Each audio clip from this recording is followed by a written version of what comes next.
Fox Sports. We are Baltimore. We are St. Louis. An infusion of youth for Mike Matheny's club, thanks to Stephen Piscotty, the Bay Area native. Big night in Game 1. Couple of hits, 2 RBIs, and a great catch in right. But it wasn't enough. The infusion of youth on the other side. Kelby Tomlinson, first ever Major League walk-off hit. The Giants won it in the bottom of the ninth. Sets the stage for Game 2, and it comes your way next.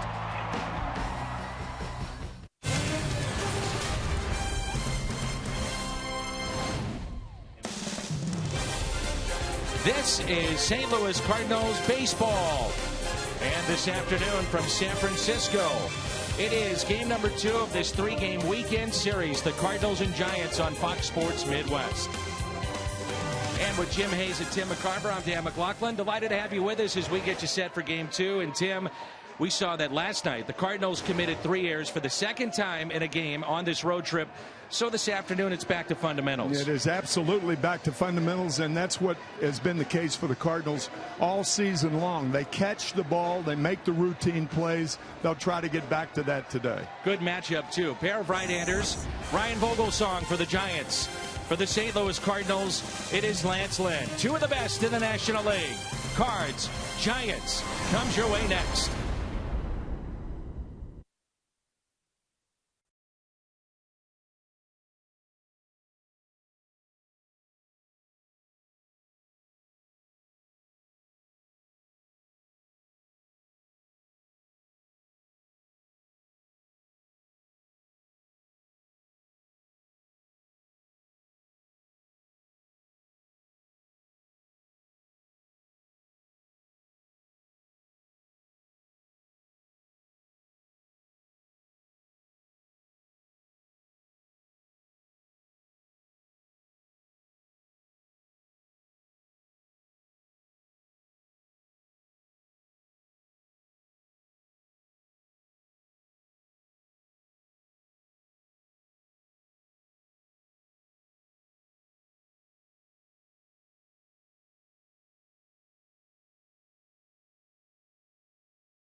Brought to you by Budweiser.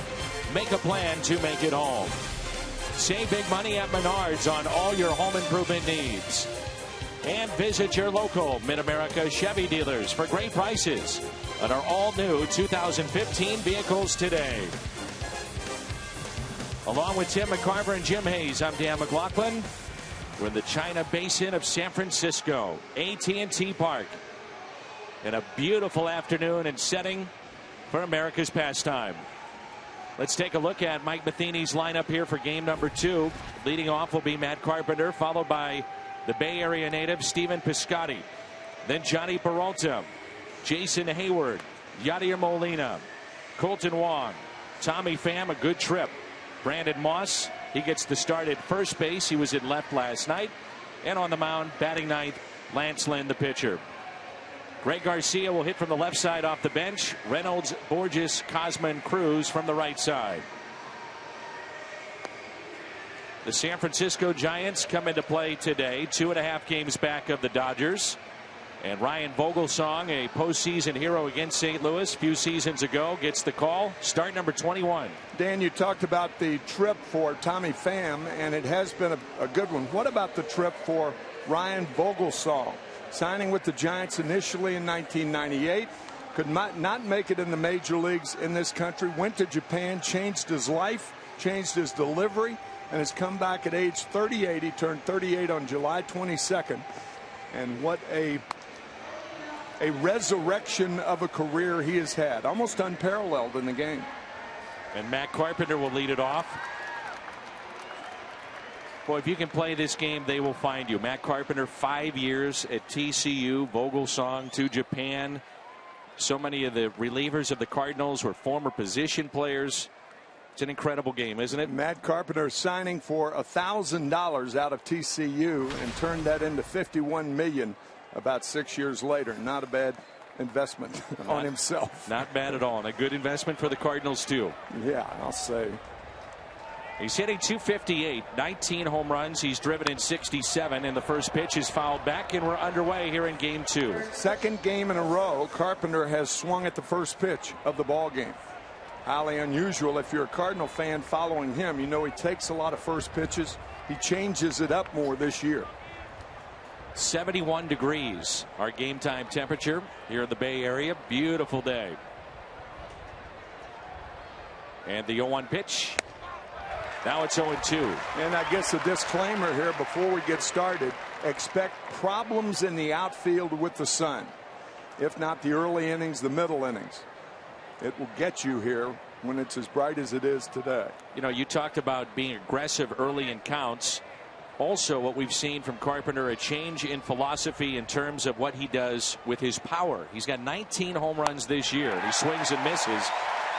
3 pitches and a strikeout, but that's also a conscious effort to hit for more power this season.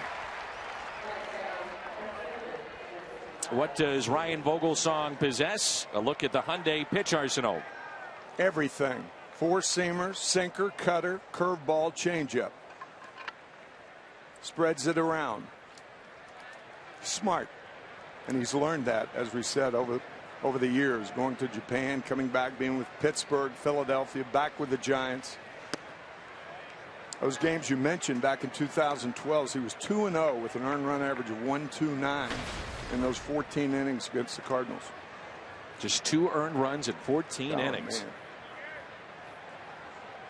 Here's a 1-0 to Stephen Piscotty. Johnny Peralta waits on deck. Hey, you think about that 2012 season for the Giants. They were saved by 2 guys that were lost for a long time. Barry Zito being one, Ryan Vogelsong being another.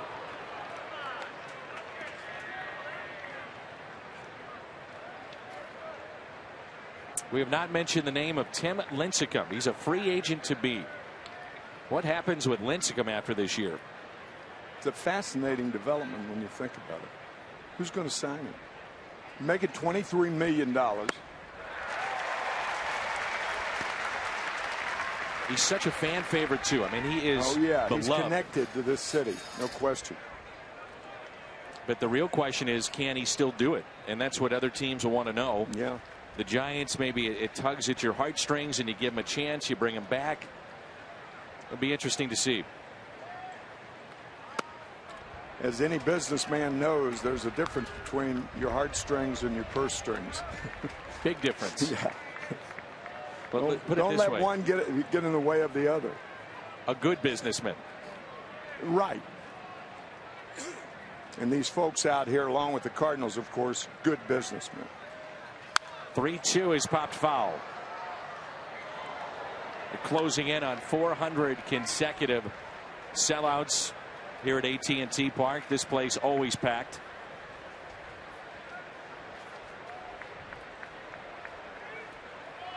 Boy, there was energy in this ballpark last night, too. Boy.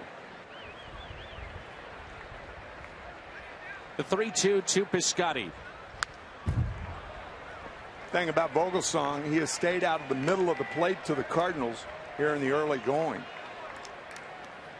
He's a guy who has learned to master the inside and outside lanes of the plate.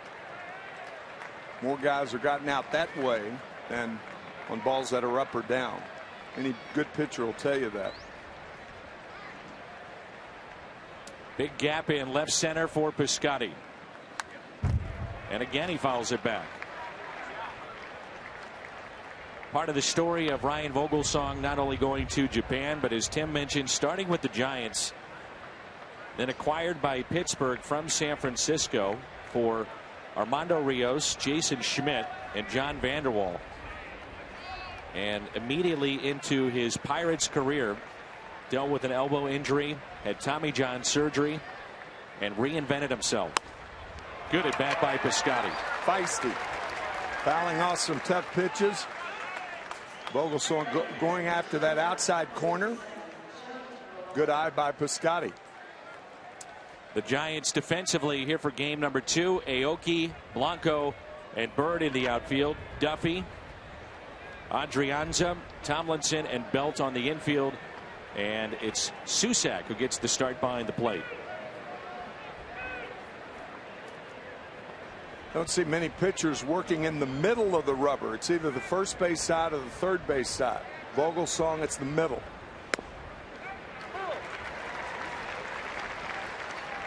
There are 2 costly errors for the Cardinals in the 4th inning last night that led to the grand slam by Bird. One of those from Johnny Peralta.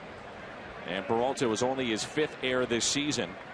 He's hitting .279 with 16 home runs. He's driven in 58. The Cardinals defensively don't have the greatest of range, if you will, as opposed to some of the teams that you see. In particular, think about the Pirates outfield, how athletic they are. But as you talked about last night, the balls they do get to, they primarily make the plays. They catch, yes. Here's a 1-1 instead of check on the runner. And you talk to scouts, you talk to executives. It's the teams that make the routine plays all the time. Those are the guys you want instead of a spectacular play occasionally. Pitchers get the ground ball with a man on first. They want 2 outs. Ground ball to third, taken there by Duffy. The turn by Tomlinson and the pick by Belt. Right on cue, the defense of the Giants. 5-4-3 with a double play.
Congratulations to the Rosenthals. That's wife Lindsay, new baby girl Adeline Grace. So congratulations to Trevor and his beautiful family on their new addition.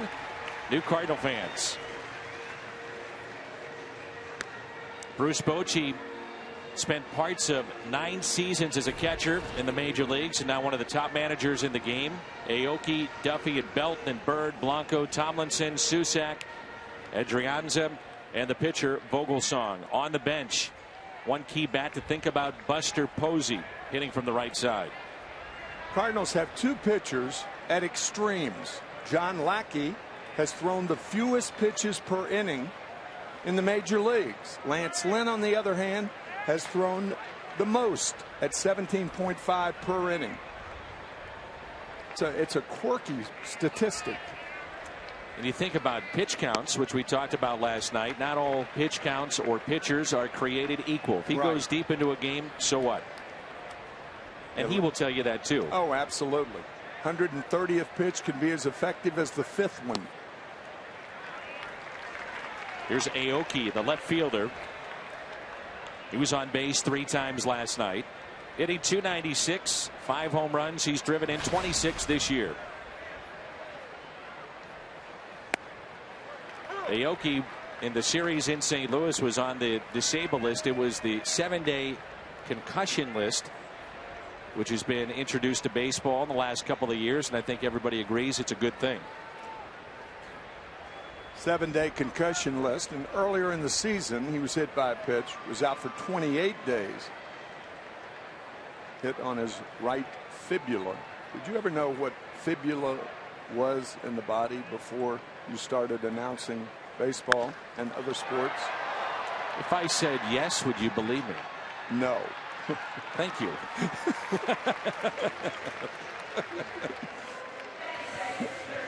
Aoki flies out to left. Let's take a look at the Hyundai pitch arsenal for Lance Lynn. 4-seamer, sinker, mostly hard stuff. Cutter occasionally, curve occasionally, and a rare changeup. Mostly hard stuff. Here's Matt Duffy, hitting .305. He was an 18th round pick in 2012 out of Long Beach State. He's got 10 home runs this year. 3 years combined in the minor leagues, he had hit a total of 12. And very well could be the Rookie of the Year in the National League.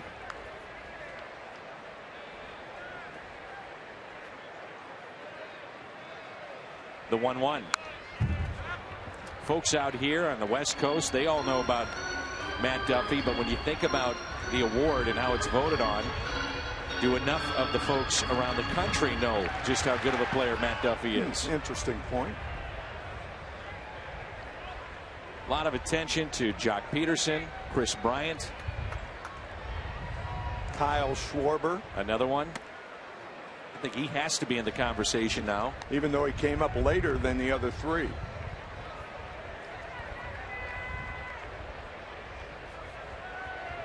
One out, nobody on, 2 balls, 2 strikes. Line drive into right and a base hit.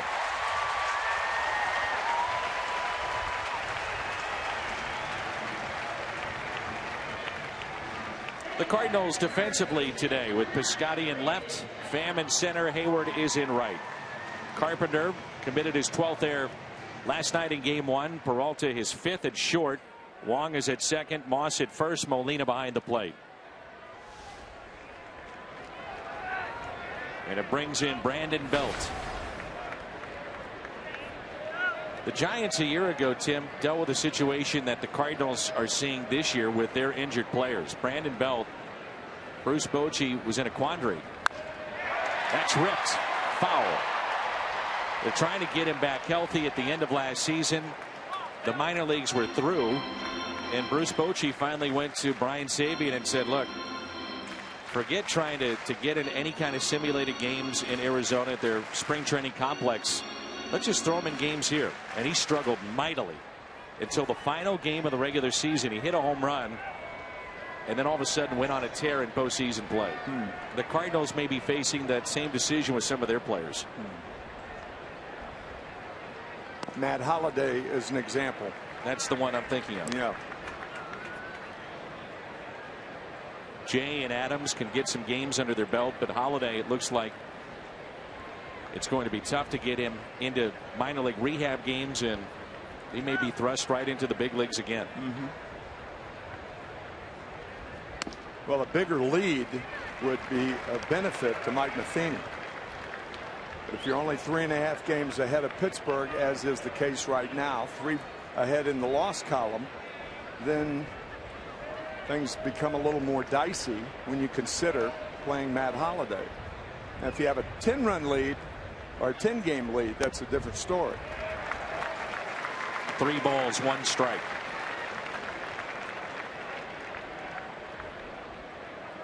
Dangerous situation right here to Belt, who has power to right field and to left field. 6 home runs to left field this year in this ballpark. Scotty, the left fielder today, very, very deep. Take it for a ball.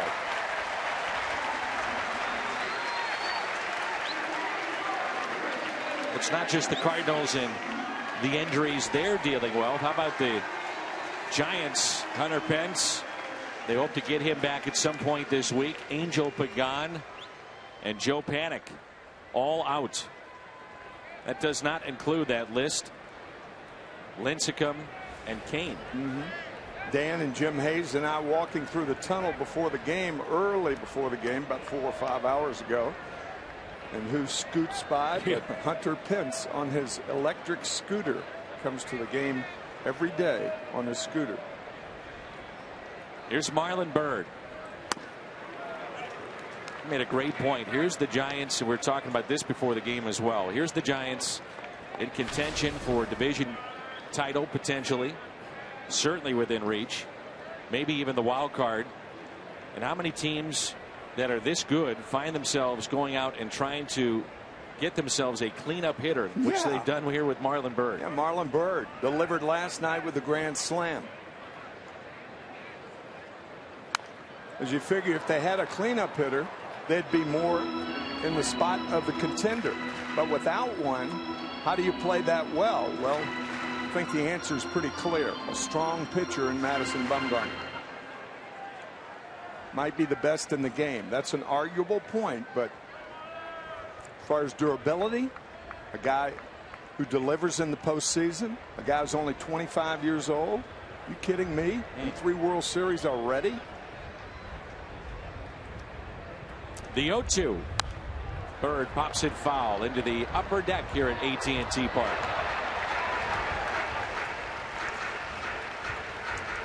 There's a look at Madison Bumgarner. We were watching him throw long toss today from about the center field spot all the way to the left field line, and both of us just even watching how the ball comes out of his hand. That is one strong man right there. Yeah, he takes his arm back so far in his natural way of throwing the ball. He hides the ball. He was born with it. Remind you of anybody you can think of? No. Certainly no left-hander who delivered it like he does. I use the term country strong. That's a great term. He is all of that as a pitcher and a hitter. 5 home runs. 1 ball, 2 strikes on Marlon Byrd. Foul ball.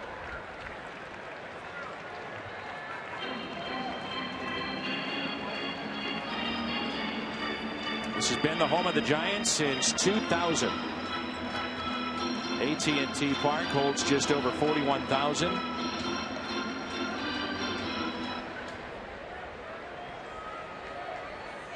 Right field wall 24 feet high in honor of Willie Mays.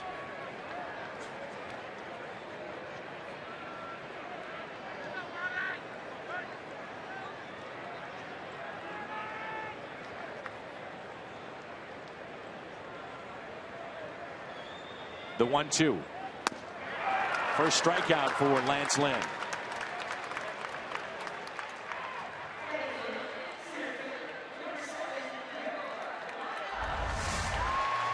The way the Cardinals try to pitch Byrd when they're ahead of him or with 2 strikes is up in the strike zone. Seth Maness, a key pitch last night to jam him and get a double play ball.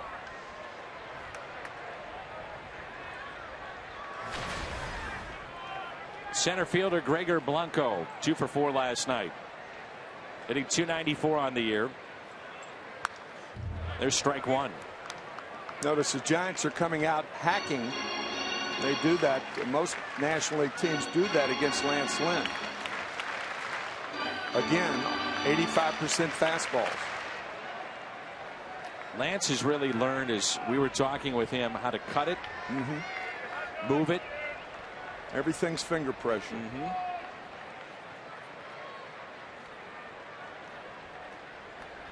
They shade Blanco into left field. 1 ball and 1 strike. Just to deal a little deeper in that, when you need a ground ball, generally pitchers go with the sinker. Obviously, it's down. It's going to be hit on the ground more, not the cutter. If you need a pop-up or a strikeout, the cutter's the pitch, generally speaking.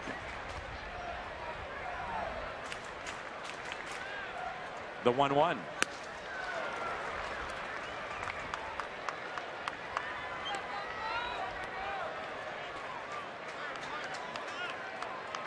Talk so much about teams that could be dangerous when they get into the postseason, if and when they do. What about the Giants? How could you overlook a team that's won the World Series 3 of the last 5 years? Team that won only 88 games last year and became world champions for the 3rd time in 5 years. You were on championship teams. There's got to be something about the fact that players have been through the pressure of postseason. Same with the Cardinals. Absolutely. And because of Bumgarner, in a short series, you could see him twice. Games 1 and 5. Be tough to beat.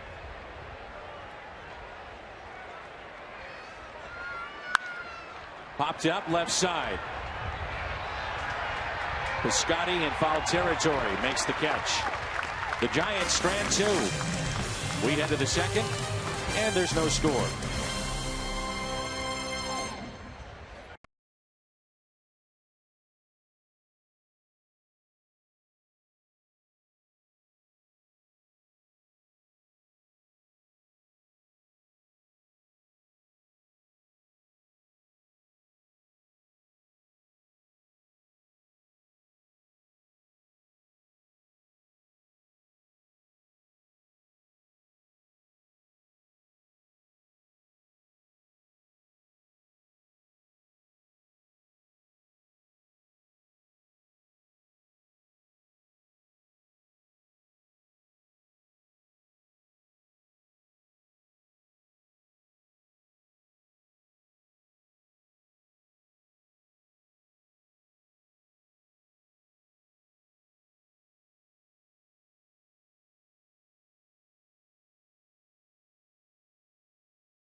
We turn to Tim's Toyota, keys to the game. Get back to the routine of the game, and we talked about it in the opening. Make the plays that are routine. Spectacular plays will come, primarily from Colton Wong defensively, because he is got the best range of anybody. Jason Hayward in the outfield, Piscotty, of course.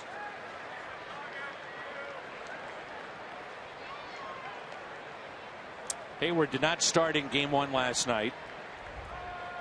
Did pinch hit. He's hitting .286 overall, 11 home runs, and 46 RBIs.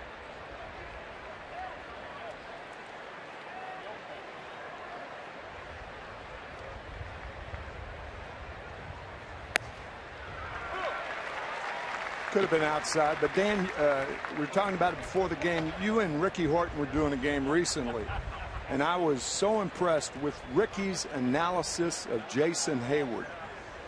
And now he's trying to get the lower part of his body together with the top half of his body. Seems like they go in opposite directions a lot as a hitter. For instance, he might be fooled on a pitch, goes out on a front pitch, but the top half stays back. That's healthy. Keep from lunging that way. But Ricky he nailed it, I'll tell you. Right on cue. He's a most unusual hitter and outfielder for that matter. Kind of an unusual year for him too. Yeah. Got off to a poor start. We've talked about his lack of success a year ago against lefties. Now that's a different story. He's close to 300 this year. We know about the good arm, but just 46 RBIs. And he's batting cleanup today. The 1-2. Hayward with a base hit into shallow right field. Fights it off. And it drops in for the first Cardinals hit. Well, when your leadoff hitter, for the most part all year, when he leads the team in RBIs like Matt Carpenter does, that's a telling thing about how difficult it is for your offense to get on the board. Look up and down the Cardinal lineup, not a lot of guys have a lot of RBIs. No. No one dominant guy. Peralta maybe. We're getting back to the days of the late 60s too, with just how good pitching is in the game and how it's dominating Major League Baseball.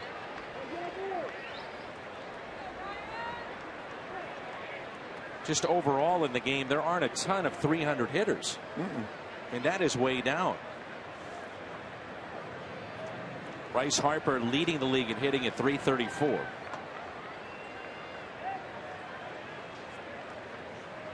The 1-0.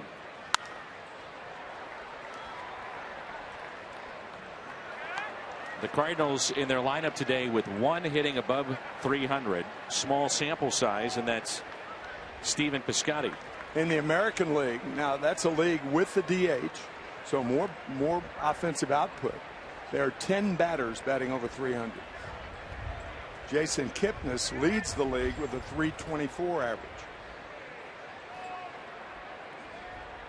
Here's a 1-1 pitch. Hayward is running. And the ball is hit into shallow center. Hayward can't find it. This could be a double play. Throw to first, offline. He went for the decoy around second. When you don't look at the hitter and find the ball immediately as the base runner, you don't know whether that was a hit and run or a straight steal, but you still got to look. Otherwise, you rely on either the shortstop or the second baseman. Easy play for Blanco. Had the throw been on the money, Hayward is out. Watch Hayward run. See, he doesn't look. He doesn't pick up the ball. So now you depend on the shortstop. I'm not too sure he touched the bag coming back. I think I'd review that if I was Bochy. It was close. Now Colton Wong.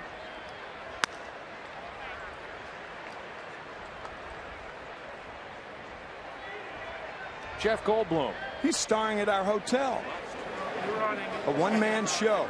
Jeff Goldblum. We were talking about it going home last night. What does he do? He's a great actor. I didn't know he sang, danced, whatever. It's sold out, however. He dresses up as the Fly. That'll only last so long. Did you ever see that movie? Oh, of course.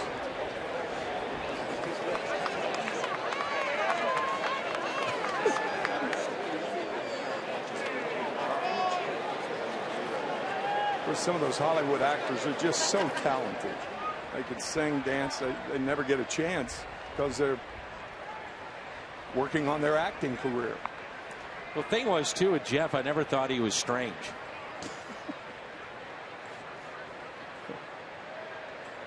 pitch. If you pick the ball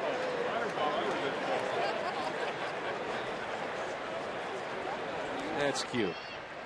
1 ball, 1 strike.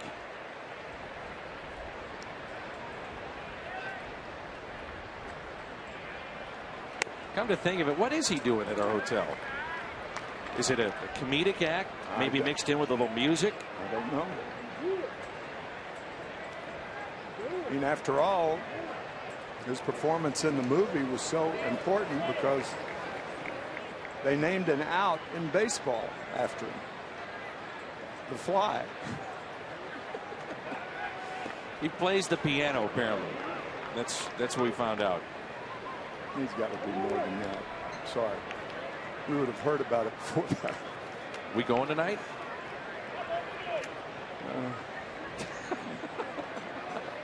No. You sound really enthused. There's so many hours in a day. Slap the other way and a base hit. Hayward stops at second base. Hayward was running on that pitch.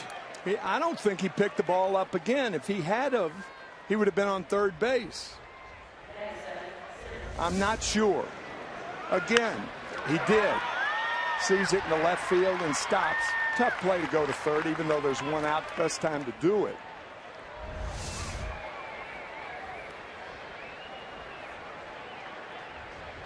Intricate game, isn't it? It is. You know, Jeff has saved the world a couple of times too. Jurassic Park. Independence Day.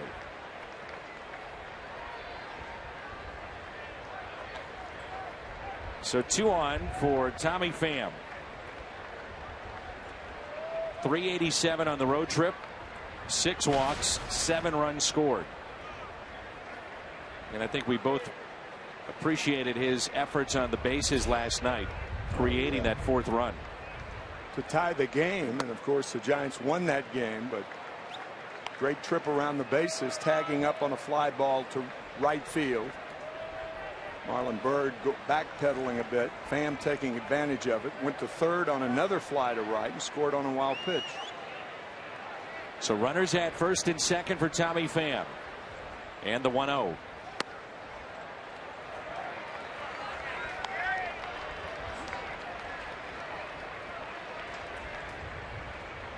You think about this trip and a young player, Tommy Pham, more walks than strikeouts on the trip.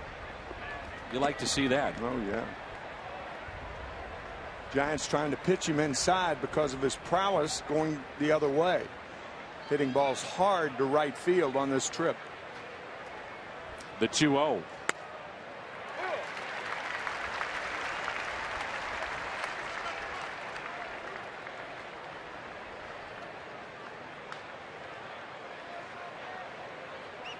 Brandon Belt way off the line at first base.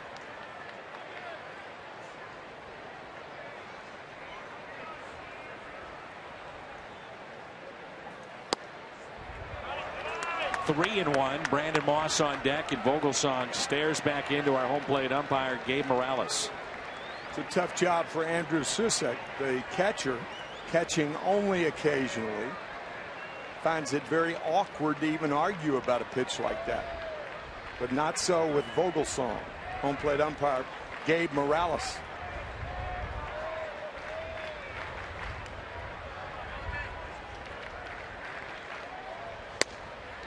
Three and 2. Way Pham's been swinging the bat, I think you send the runners here. Mike Molina is hesitant to do that a lot of times. I think the Cardinals could improve in that situation if they sent more guys.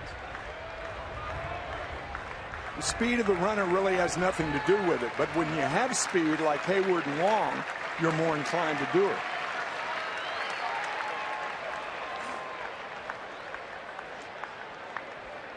I said Mike Molina. Mike Matheny, I beg your pardon.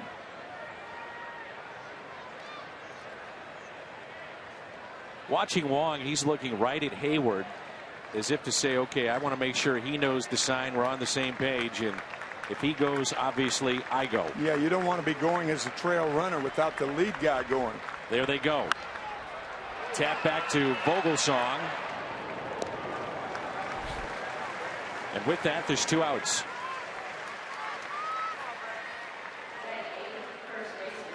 Tim, where do you stand on this type of situation? 8th place hitter in the National League, pitcher on deck, first base open.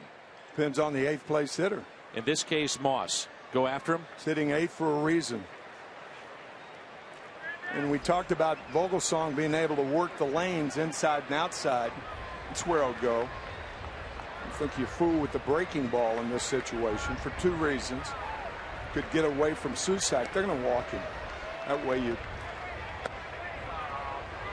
that's the surer option. It's not a guarantee.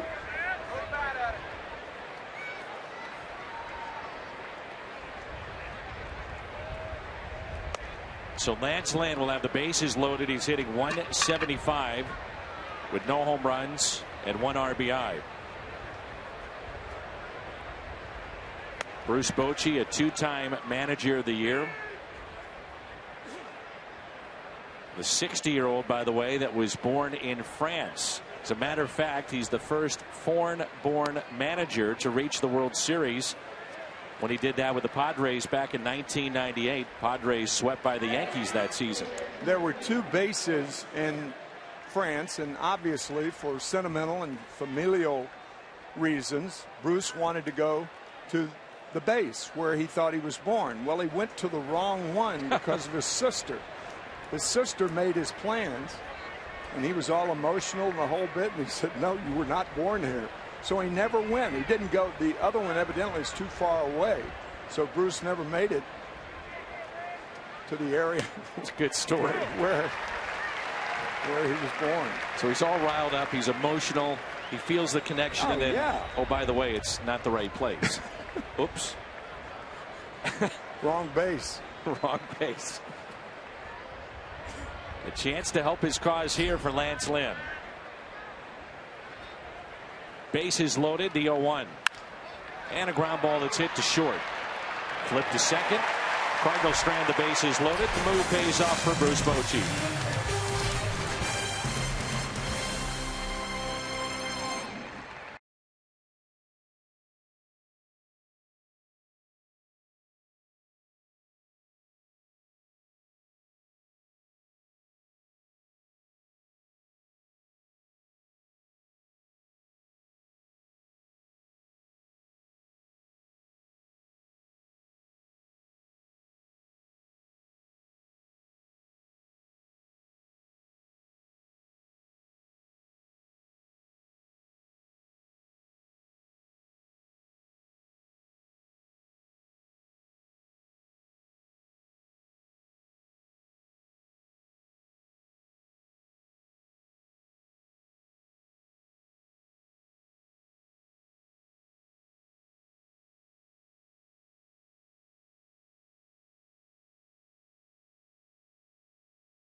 Jim Hayes. Jimmy. No question about it. Tommy Pham is enjoying quite a stretch. He's got a 5-game hitting streak.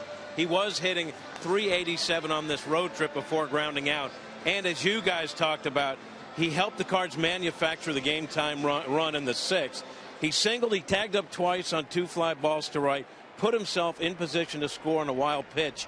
Tommy told me he paid very close attention to the team scouting reports on the Giants outfield arms. He told me the Peralta fly ball, he noticed Bird wasn't in great position. so he took off. He says he loves being aggressive on the base paths. As for making contributions when the Cardinals need them the most, he told me, kid in a candy store. Kid in a candy store. Dan, this guy's having a blast. I bet he is. After all the injuries and the time that he spent, the long bus rides, the early mornings in the minor leagues to catch a plane, why not? That's hit into right. And there's Hayward for the first out.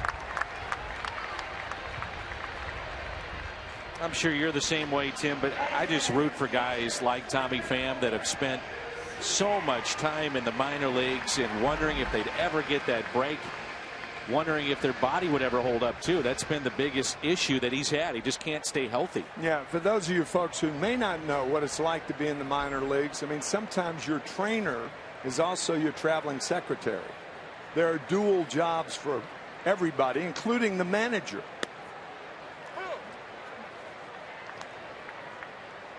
Trainers are there to help with the equipment too, getting the bags off the buses and the planes and setting up the clubhouse. Talked to Chris Conroy about that, the assistant trainer of the Cardinals. He's on the top step, I think, in the middle of the dugout. There he is. He said, boy, I spent a lot of long nights, a lot of long summers to get to this point. Very proud, he says, that he's here in the major leagues. One of the real good guys we have in our organization too. You bet. Andrew Susac, 2-2. I told you that story before, that in 1959 my first team was the Keokuk Cardinals in the Midwest League, Class D, as in dog ball, and our bus driver was Warren Roddenberry, whose wife was pregnant with their third child. It's a fair ball handled by Carpenter. And whether or not Moss was off the bag, the tag was applied for the out. 2 down. Bill Hayes, the first base coach, did not complain, so no review here.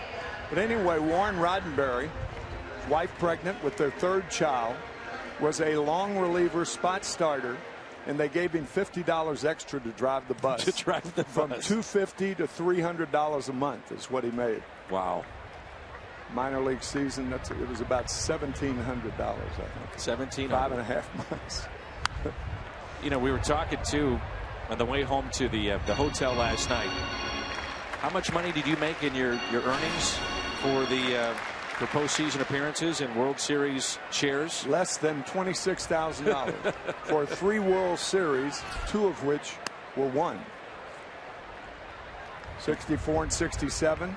Beating great. the Yankees and the Red Sox, and then losing to the Tigers in 1968. Today, I guess the share is about 370,000. Roughly, like yes. that. Yeah. Depends on different things that go along with it, but yeah, 350 to 380, something like that. Yeah.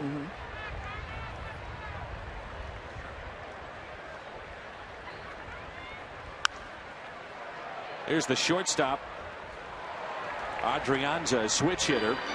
This side of the plate, batting 154. Again, no Brandon Crawford today. You think it's a oblique issue with him. Probably wouldn't play tomorrow either.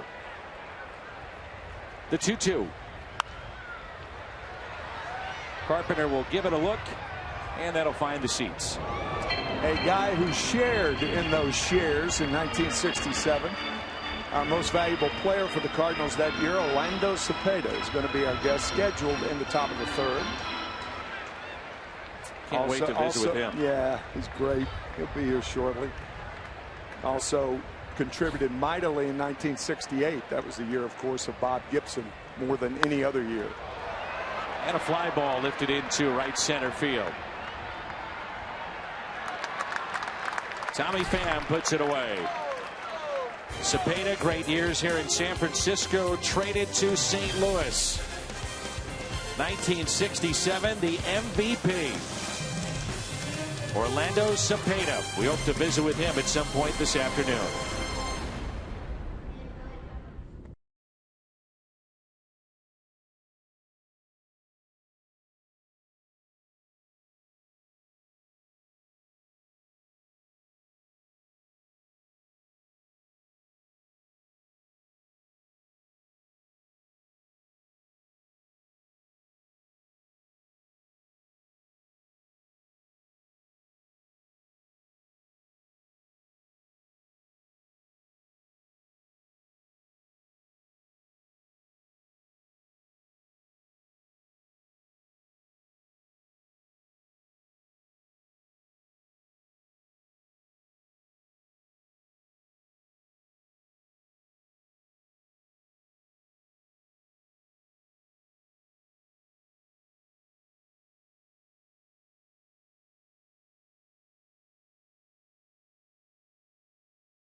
in San Francisco. Vogelsong back to work. The top of the lineup with Carpenter, Piscotty, and Peralta.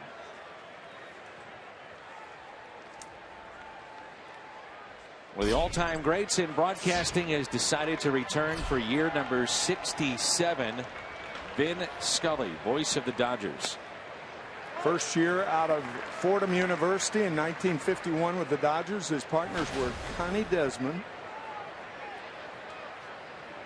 and Russ Hodges. Russ Hodges. Yeah, doing the Dodgers. Think about that. I mean, Jackie Robinson made his debut in 1947. And here's Vin Scully still calling games. It's incredible. It really is. And he does them by himself. There's only one like him. And he will be unmatched in the business. Absolutely.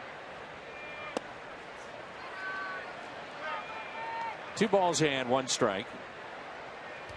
Vin does all the home games, and the first 3 innings are on radio and TV.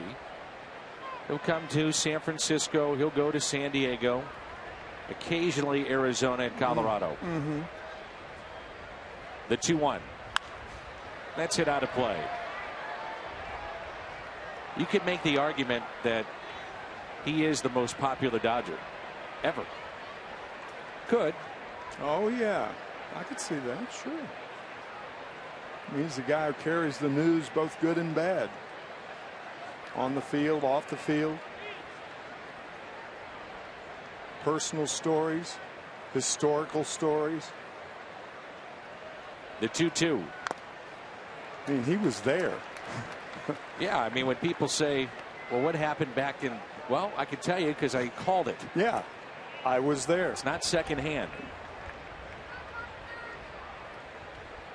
He moved with the Dodgers out west, and the O'Malleys could not relocate to Southern California without another team, and that's the Giants.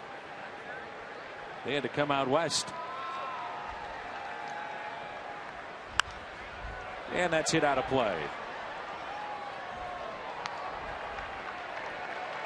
Giants moved to San Francisco in 1958.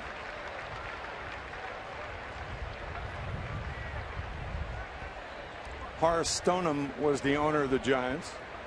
Played at Seal Stadium for 2 years, 58 and 59, before moving into beautiful, lovely, warm Candlestick Park. Sounds like you really loved it. Oh. 2 strikeouts for Vogelsong. Both have been of Matt Carpenter, who's 0 for 2. 6 is a serious number and on the run. When the Cardinals score 6, any size drink, just 50 cents the next day. Coffee fountain, frozen drinks. When they score, you pour. At your nearest on the run, you earned it. Look at McCovey Cove. Well, Barry Bonds hit the first ever splash hit out there. As Piscotty takes a ball.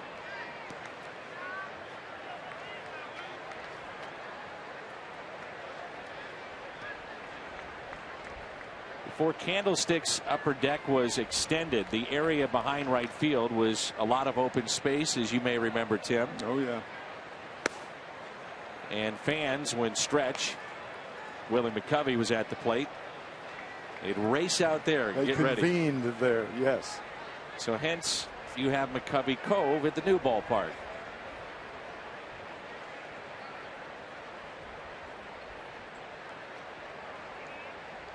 The 2-0 pitch. Candlestick Park in those days was shared by the 49ers. 49ers have moved to Santa Clara, and of course the Giants moved about 6 miles away to China Basin in this beautiful, beautiful ballpark. Now, Seal Stadium, that was the AAA affiliate of the Red Sox in the PCL, I believe. I think that's right. And then 1960 they go to Candlestick, which is about 6.5 miles from where we're at right here.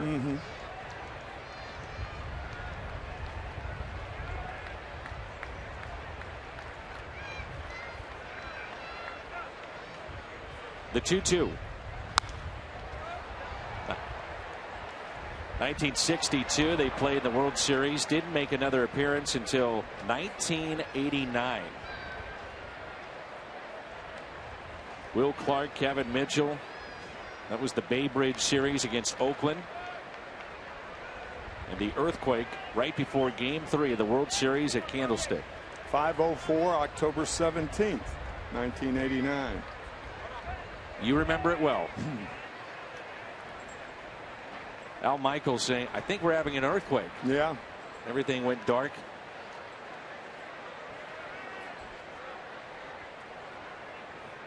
The 2-2. Piscotty is jammed. Slowly hit to short. And he beats it out. It's an infield hit. On base for the second time with a walk and now a single. All of them count. No pictures, just numbers. Get ready for hockey. Fox Sports Midwest and the Blues invite you to Icebreaker 2015. That'll be this Sunday. Tomorrow at Ballpark Village. More information and a schedule for this free event, head to stlouisblues.com. You may remember the story, and it was a big story, about Patty Hearst and the Palestine Liberation Army in those days. And nobody could find Patty Hearst. She was on the lam, I guess you'd say. And I think it was Joey Amalfitano, who was then a coach for the Giants, said, I know where she might be, in the left field stands at Candlestick, because nobody ever goes up there. Why don't you look there? One of the great lines. Here's Johnny Peralta hit into a double play. As that went 5-4-3. His first time up. Orlando has arrived. Parucho. 3 hours in traffic.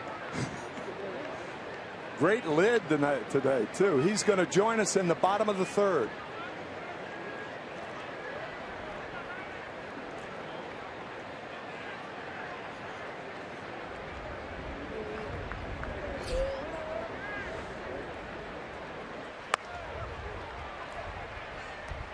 One ball and 2 strikes on Johnny Peralta.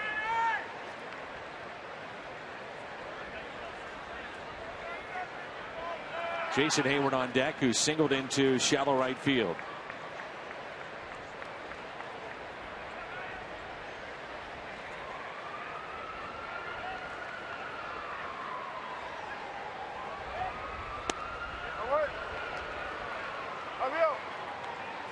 Tough pitch to lay off of.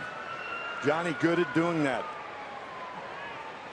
Very, very good 2-strike hitter, as he's proven all year and last year, too.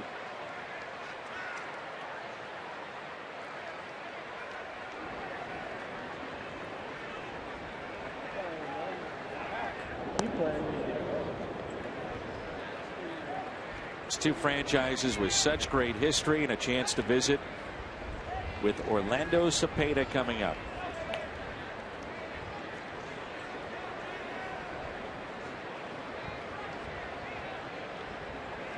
Two balls and 2 strikes on the Cardinals shortstop.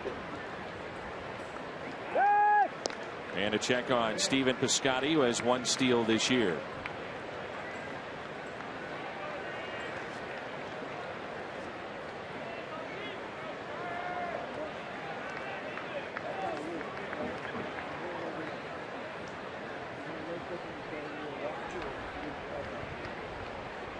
Big gap in left center. And the 2-2. Piscotty will try to take the man out at second. He can't. Double play, second time off the bat of Johnny Peralta. Hall of Famer Orlando Cepeda will be our guest when we come back.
Mike Shannon, Bob Gibson, my partner Tim McCarver, and the MVP of 1967, Orlando Cepeda.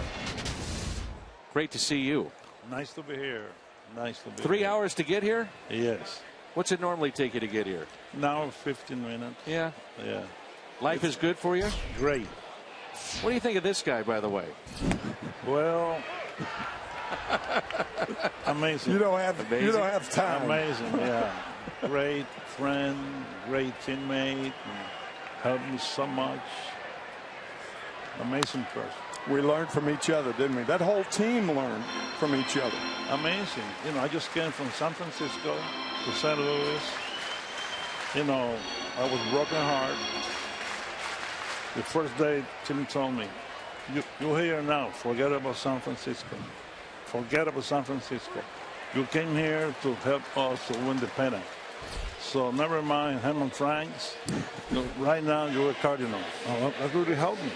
What was your reaction to the trade? It was Sadecki for Orlando Cepeda, and there's a great photo there with Roger Maris as well. But what was your reaction coming from San Francisco to St. Louis? Well, like I say, you know, they traded me Mother's Day, 1966. I grew up in the Giant organization. And then, boom, overnight, I'm going to St. Louis. I was broken heart. That first trade is tough for anybody. Right, because you've been there. Yeah, the second time things kind of roll. You understand the game a lot more. But that first trade, because you've been fed this deal about being family. You with the Giants, me with the Cardinals. It's tough. Right, you know, and turned out to be the best move I ever made. Going to St. Louis. Like I said before, Tim McCarver, Bob Gibson, Lou Brock, Kurt Flo, Julian Javier, Mike Shannon, and then Roger Maris came in '67. Amazing. The best thing ever happened to me in my career. You played on some great teams, and you just named some unbelievable players in baseball history. In your mind, is that the best team you ever played with? Yes, and Stan Musial told me that. Stan, of course, the GM in 1967 for 1 year. And we were in Philadelphia signing autograph hits on Orlando. 1967 Cardinals. One of the best teams I have ever seen. I'm coming from him. It's incredible. Lou Brock told us a story. You may remember this, Tim, about a month ago. His famous long home run that he hit in the World Series, he said, oh, by the way, I used Cepeda's bat. Is this true? That was 1968 in Detroit. Yeah, that was 36 and 40 ounce bat. 40 ounces. Yes. Is that what you normally People use those things to build dens. Yeah. But you use a big bat. Oh, no. Don't you remember when Mays and McCovey used to get on me about my baby bat all the time? But you use 32 ounces. 35, 32. 35, 32. Yep. Yes, in those days, everybody used big bats. Big bats. Richie Allen, 36, 42, with a starter. There's a fly ball lifted into deep right field. Hayward going back, and he makes the catch. You're going to stay with us for at least a half inning more, right? Yes. You drove 3 hours. You picked me up. Look at that great statue right there. Orlando Cepeda, one of the all-time greats. Amazing. I'm proud of that. You should be.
The MVP in 1967. 3 seasons with the Cardinals.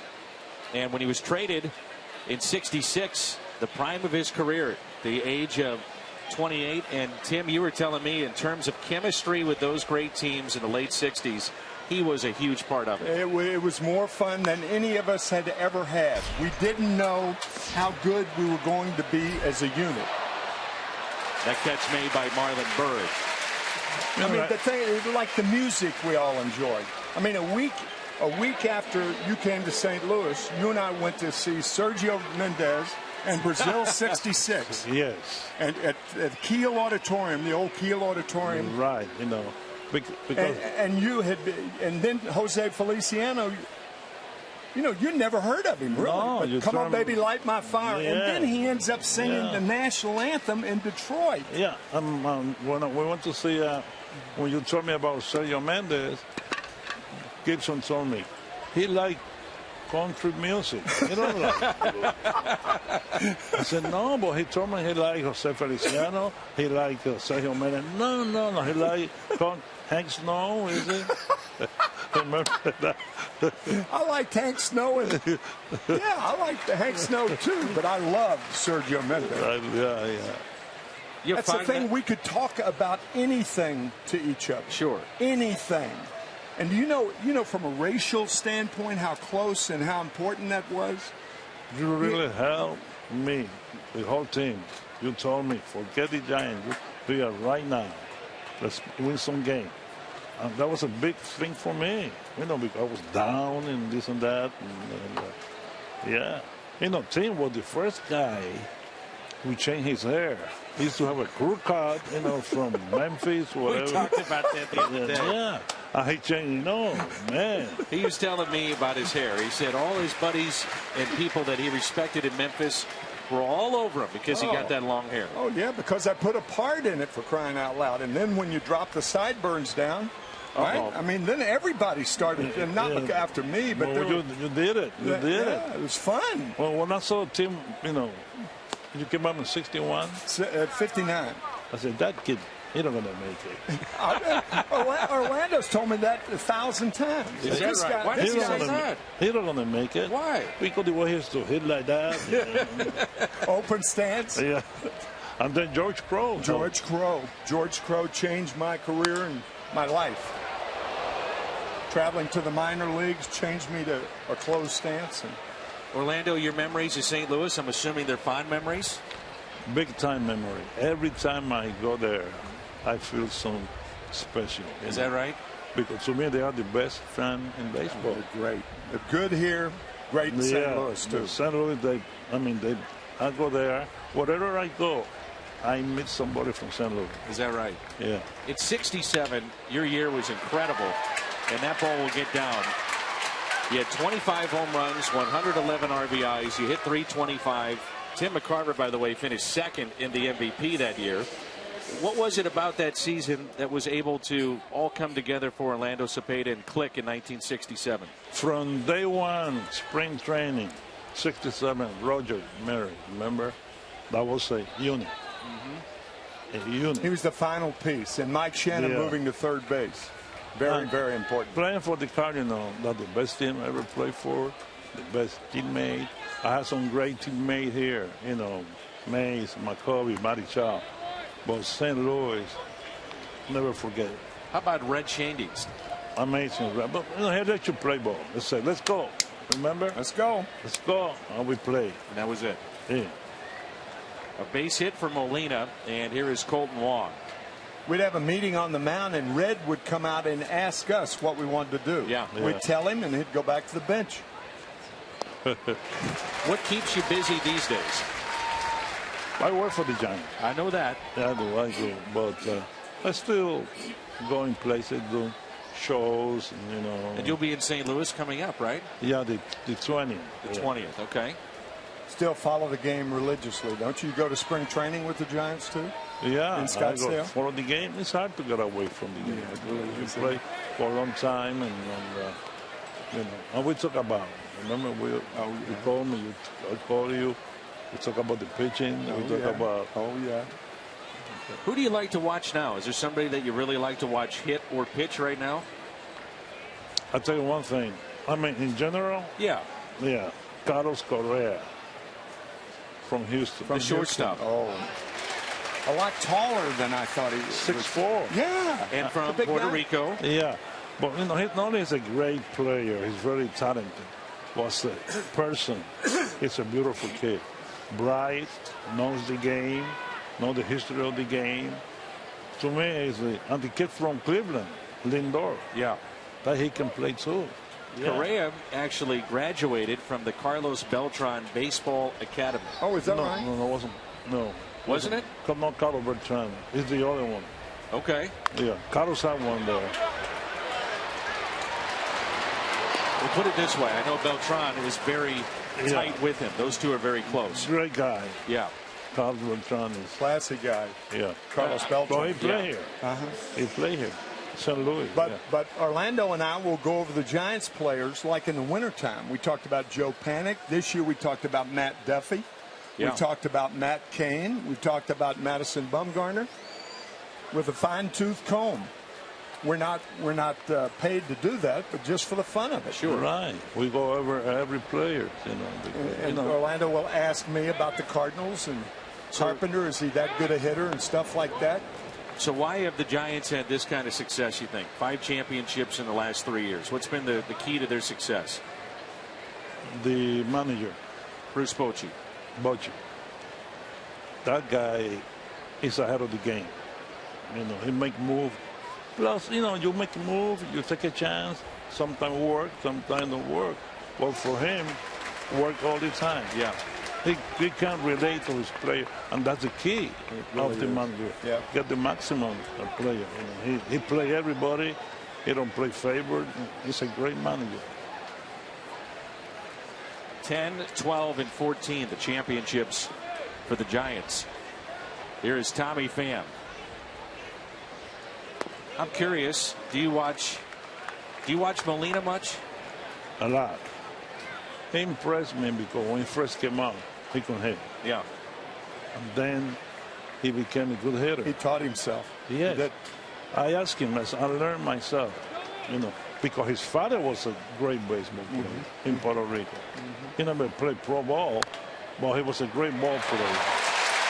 Orlando Cepeda is with us as Tommy Pham grounds out. Can he stay with us maybe a half inning more? Yeah, long play. Great. Orlando Cepeda, no score.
Hashtag MW Data Strong Fan. MVP in 1967, unanimous. Rookie of the Year, unanimous. Orlando Cepeda and Albert Pujols, the only two in baseball history to be unanimous picks for both the Rookie of the Year and the MVP. Orlando told me something between innings that you've never told me before, that you learned how to play the game with the Cardinals. Yes, because, you know, when you play with the team with the Giants, we have so many long ball hitters, you know. But then I was just turned 28. I was reaching my prime as a baseball player. So playing with the Cardinals, the defense, pitching, and clutch hitting, I learned how to play the game. Because, you know, when you play the game, my father used to tell me, as soon as you put that uniform, don't waste any moment. Play hard. Play the game the right way, but don't wait until the game starts. Red has said to all of us a number of times, if Mike Shannon wasn't open to the idea of moving positions, it doesn't all come together. You guys all agree with that? Oh, no question. I do. No question. But Mike, he played hard. He gave everything he had. And when he went from right field to third base, he gave 100%. Yeah. And Roger Maris, we're all ask about Roger Maris all the time. He was one of the great teammates that we ever had. I mean, this guy could take guys out in double plays, throw from right field. I remember taking him once a week to his doctor to get a cortisone shot in his shoulder. Yeah. Run the bases. Run the bases at first to third all the time. Throw to the right base. So did you. One of the most deceptive base runners. He'd always lull you to sleep and could pick it at first base and was a master at coming off the bag. And more than anything else, when Orlando was traded in 1969 for Joe Torre in spring training, we faced the Braves, and I called for a changeup against the right. I think it was Mike Torres. I'm not sure. No, Chuck Taylor. Oh, Chuck Taylor. How do you guys remember this stuff? I didn't. How do you remember that? Well, he remembers it because when he crossed home plane, he told me, he said, "You ought to know not to throw the baby bull at changeups." You don't forget that. I don't forget, you don't forget that. You know. I said, I just thought we'd get by with it on one pitch. We didn't. He made us pay. 1 ball, 2 strikes here on Marlon Byrd. That's it out of play. And also Orlando hit a ball over the Stadium Club down the left field line of Juan Marichal. I think it was a fastball down and in. Inside. I never saw that pitch anymore. And I was on deck and I said, I will never, ever have the privilege of seeing anybody hit the ball on the upper deck again. Right. And Mark McGwire, 20 years later, ended up doing it in batting practice 10 or 11 times. And then I thought, well, something might be wrong. Right. This is skied into center field. Belt going back to the bag at first. He's tagging up, and he'll stop there. Strong throw in from Pham to the bag at second. One thing that you guys talked about so much is how smart. I mean, you guys had great talent, no question. I mean, Hall of Famers on that team like yourself. But how smart the players were and how they played the game. You guys knew the game, and you can't always say that, I think, about certain players, for sure. Most of us were trained in the Cardinal organization, and guys like George Kissel and Eddie Stanky and guys like that.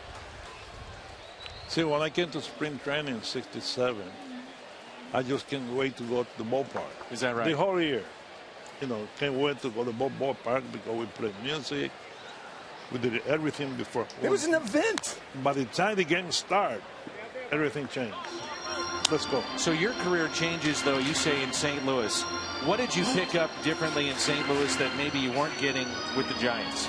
Well, like I said before, Giant was a home run hitting ball club. Mays, myself. In spring training, you warm up and hit, right? That was it. Yeah. I don't take batting practice and this and that, you know. It was a different thing, you know. In St. Louis, you know, because we don't have so many long ball hitters. Sure.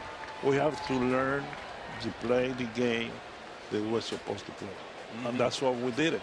Yeah. We get fined if we remove the runner, remember?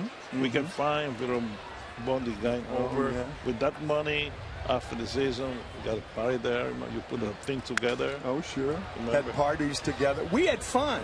And we didn't have fun because we won. We had fun before we won. There's a big distinction there.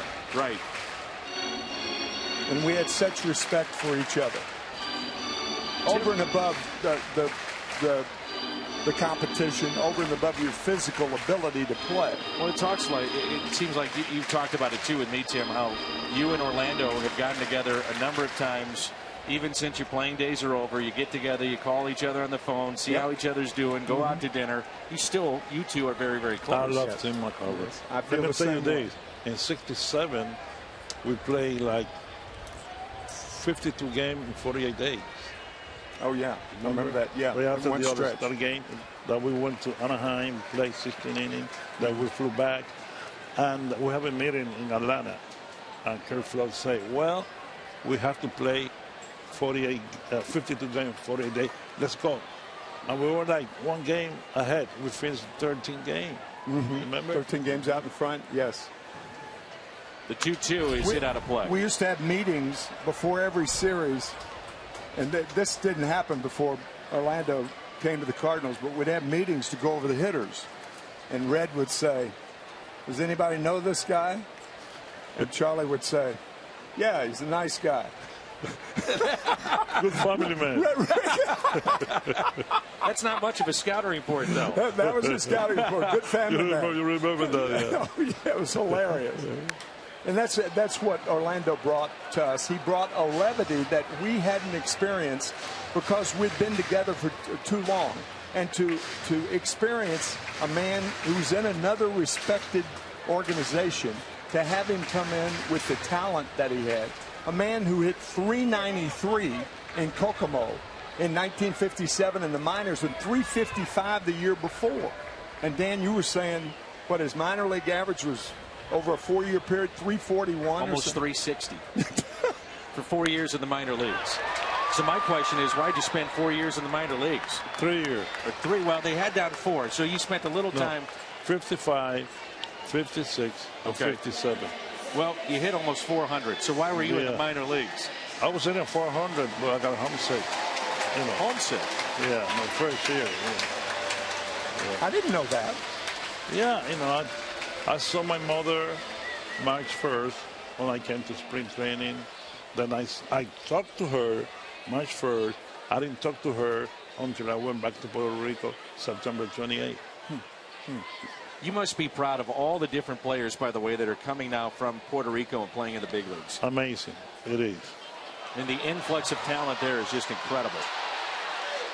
And there's a pickoff from Lynn.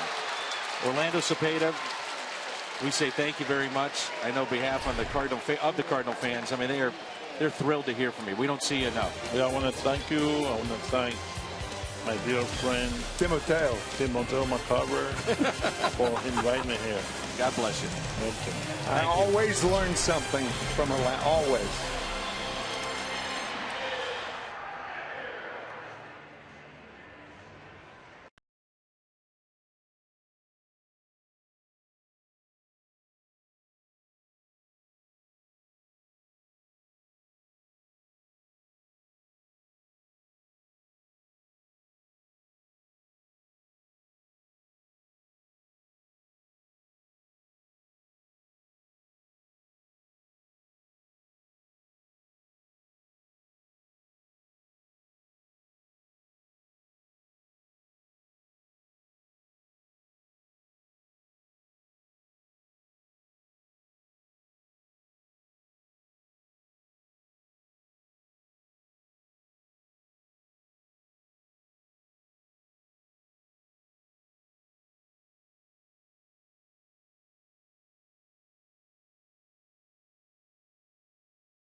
Boy, what a thrill that was.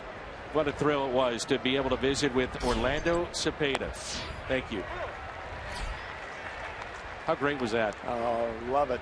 I always learn something from him. I had no idea. He's never told me that when he started with St. Louis in 1966 after the trade, that's when he learned how to play the game. Well hit deep right, and this ball is off the wall. Brandon Moss on his way to second, and now on his way to third with a triple. Just missed clearing the wall, that brick wall in right field, which again is 24 feet high. So near home run for Moss. It's at 24 feet high after Willie Mays' number, and Orlando Cepeda just leaves the booth. Whack. Brandon Moss, good base running. Gregor Blanco, and this is how difficult that right field is to play. The ball not only doesn't come back to Bird where he thinks it is, but Gregor Blanco had to go all the way from straightaway center field to right field to back it up, and that's why Moss is on third and not second. So now you have Lance Lynn with a runner at third, infield drawn in. Lynn had the bases loaded and grounded out back in the second. I hope our fans understand how lucky we are to have the Hall of Famers that we have in this organization. Your relationship with him to bring him in the booth, it's as good as it gets. Well, it's a real privilege for me also, Dan. I could tell. I've never seen you, I don't think, as animated to visit with somebody than Orlando Cepeda. Yeah, well, we had a special relationship and still do. Yep. It's the afterlife. It's after baseball. I mean, when you find out that you're a human being along with everybody else. Right. But I've always said that Cardinal teams, the intelligence of those teams, all you have to do is look at what the guys did afterwards to find out what kind of, there is life after baseball. I mean, Dal Maxwell becomes a general manager. Bill White becomes the president of the National League. Ted Simmons. Ted Simmons, who's one of the most highly thought of scouts in the game with Seattle now. Dick Groat, All-American at Duke, an announcer for Pittsburgh basketball for the last, 35 years at 84 years old. It's just phenomenal, the intelligent George Crow, and Orlando mentioned him briefly, but he was so important. It changed my life. Changed my life. He really did. And Orlando, when he said it, I mean, the opposition used to kind of look at me like I was nothing when I was 18, 19 years old, and then I learned how to close my stance and hit. I got a little more respect after that. 40-ounce bat, Orlando Cepeda. I'm telling you, you build dens with those things. You don't hit with them. And you had never heard the story about Brock hitting that home run, that long home run. Until Lou told it that day a month or so ago. Amazing. What a team. The 2-2 pitch to Lance Lynn. We were talking before the game. You start thinking of the names on that team and how it all came together. It's one of the best teams in the history of Major League Baseball. I mean, Curt Flood taking the first step toward free agency to change the game after his roommate changed the game the year before in having the mound lowered from 15 to 10 inches. Right. Lynn is swinging a miss as he strikes out.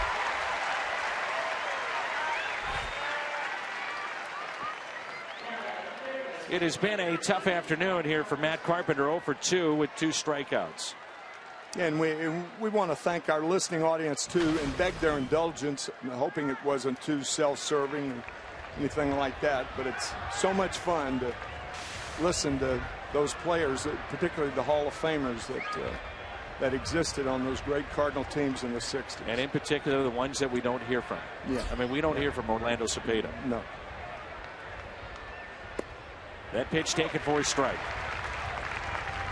Carpenter, the best on the team in terms of his average with runners in scoring position, close to 350. And Cepeda stays in the minor leagues because he's homesick. Do you know that? Never heard that story. Never. Here's an 0-1 pitch. Hit sharply past the second baseman, Tomlinson. Really one of the woes of playing the infield in. Had he been back, of course the run might have scored had he been back. But it's a cleaner hop for Tomlinson to handle. But a base hit, RBI number 68 for Carpenter.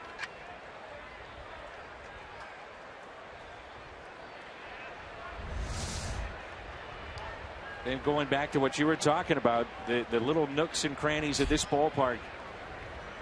Most places, off the top of the wall, a right fielder will play it, and it's a double. It's a double. Yeah, he stands away, but the ball hit that awkward right above the State Farm sign and a little shaded a little toward right center field. Took that quirky bounce, and that allowed Moss to go to third. One out, runner at first. Here's Stephen Piscotty. And with that, the Giants may be picking up something that they don't like here with Vogelsong, who's at 84 pitches. And they will get activity in their pen.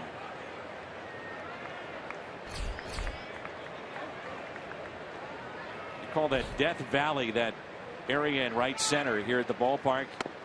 As Carpenter fake going to second. Vaguely suggests the layout of the Polo Grounds. Vaguely. Giants many times have been among the leaders in triples, and a lot of that is due to the fact of the quirkiness of the ballpark. Ichiro, by the way, had the first ever inside the park home run at this ballpark, and it happened during the All-Star game.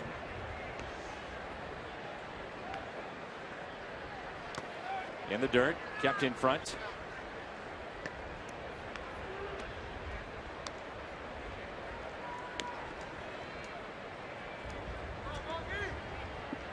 I'm sure for so many of our fans, though, that's a trip down memory lane. No, we hope so.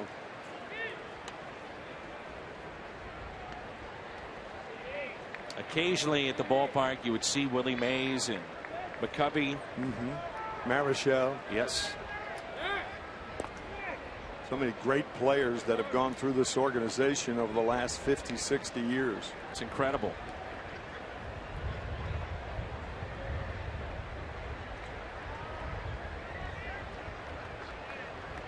Gaylord Perry, Christy Mathewson, John McGraw, part of the history here. Carl Hubble. And that's a base hit for Piscotty into left field.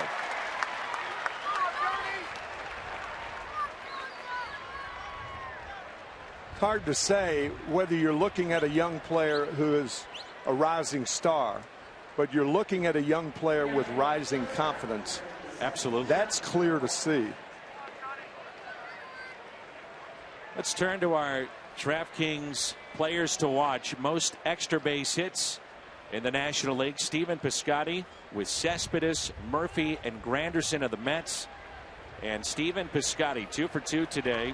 Also a walk. He has 14. Enter the promo code CARDS.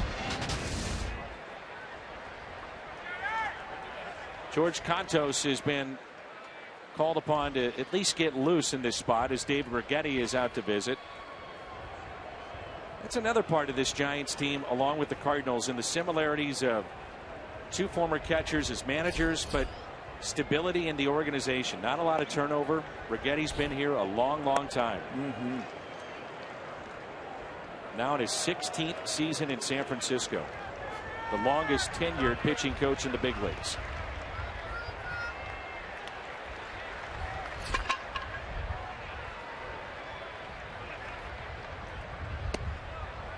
And also in their front office, Bruce Bochy, Brian Sabian, 9 years together.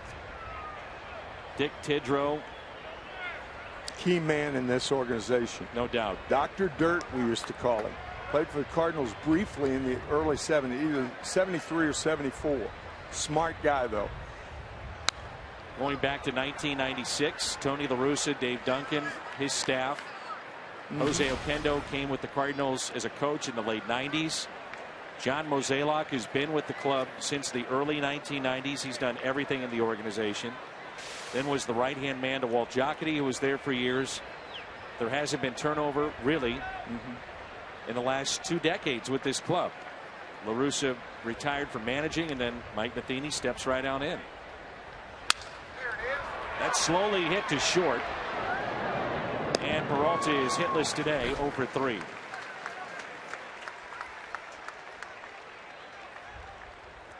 But there's got to be something with continuity that is a big part of both of these organizations and their success. Follow the Cardinals with MLB.com at bat, #1 app for live baseball, in-game highlights, live look-ins, replay reviews, radio broadcast, StatCast, and more.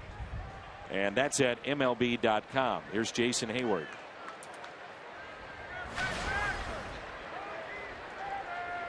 Derek Lilliquist, by the way, was a rehab coordinator with pitchers for a long time before becoming the bullpen coach and now the pitching coach. So his familiarity with the organization is extensive.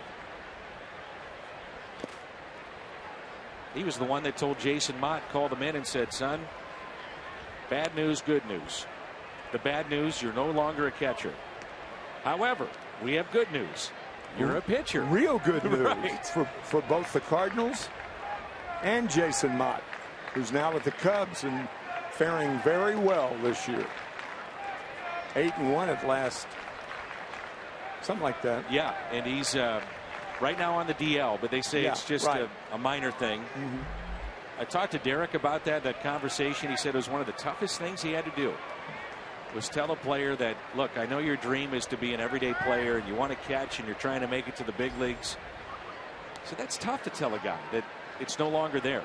You know, we've exhausted all options here, and they did give him a shot initially. He said, Mott did, give me just about another month or two. I'm working on some things. And then after that month or two, they said, okay, you had your shot, go pitch. The rest is history.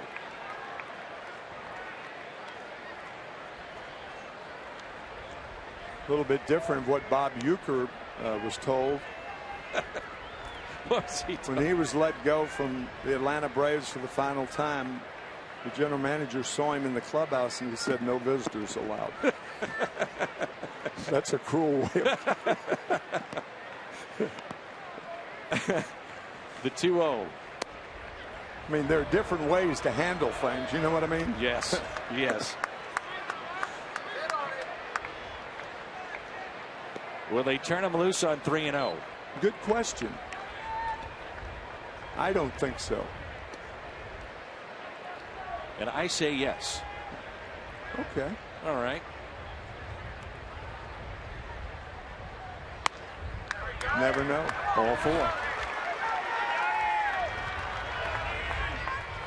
3 walks, one of those intentional, and now Bruce Bochy will go to his pen.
autograph nights. The 6th and final autograph night is Friday, September 4th. 2 current Cardinals will sign autographs in the Ford Plaza for fans 15 and under.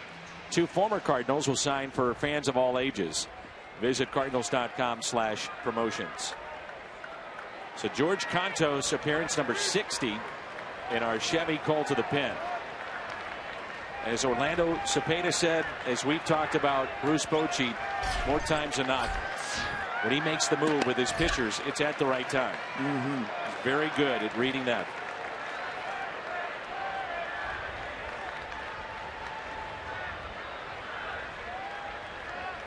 Bases loaded for Yadier Molina. Well, the one thing that's hard to understand, the results are not always the indicator of whether the decision was right or not. Sometimes you make the right move and you get the wrong results because of a quirk in the game.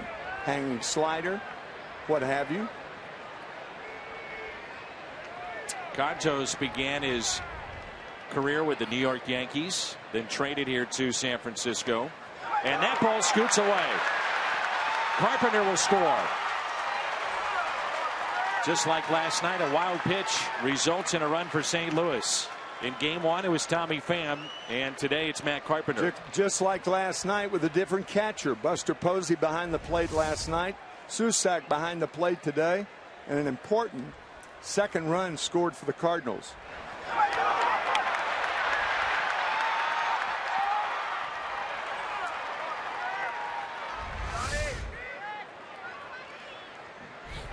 Cantos, another pitcher that has recovered fully from Tommy John surgery.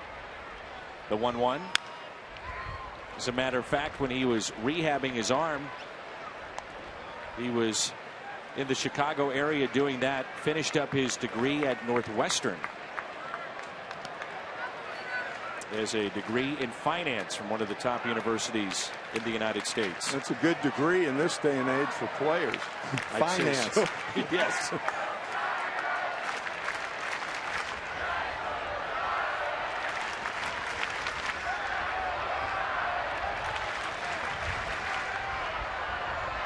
The 1-2. Line drive, base hit into right. 1 run will score. Here comes Hayward. He will score, and Molina delivers to make it 4-0 Cardinals.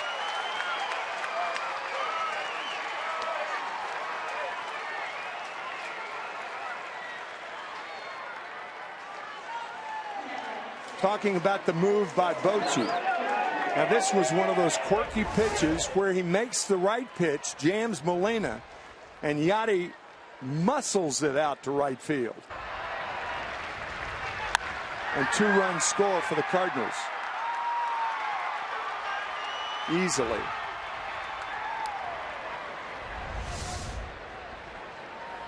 Four to nothing here in game 2. Top of 5, and it brings in Colton Wong.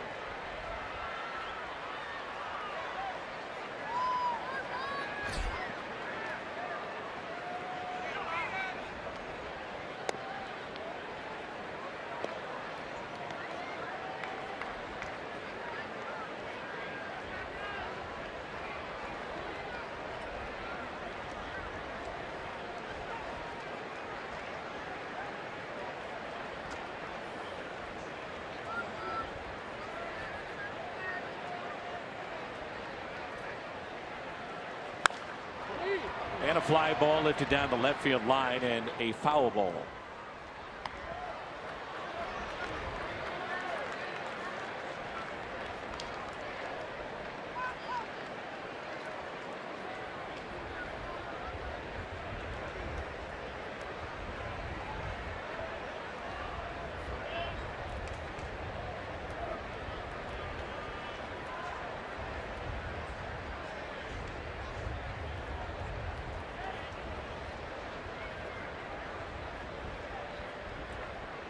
And a 1-1 pitch to Wong. 1 ball and 2 strikes. Good changeup there by Cantos.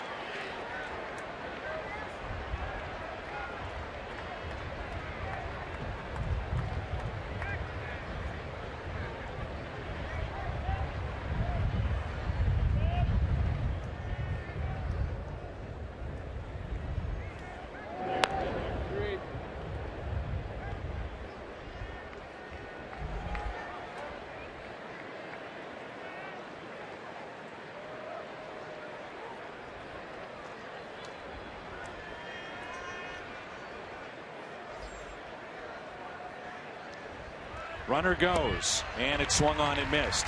Strikeout of Wong, but the Cardinals strike first in this game. They pick up 4 midway through 5.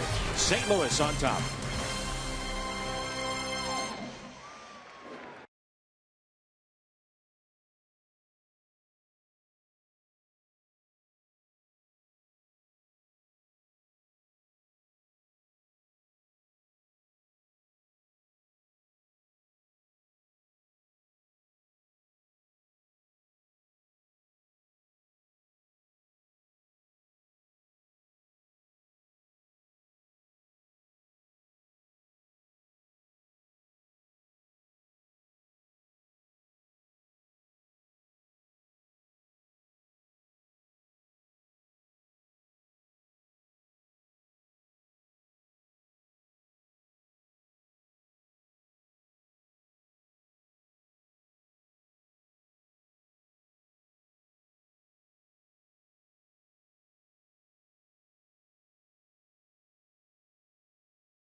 Four to nothing Cardinals.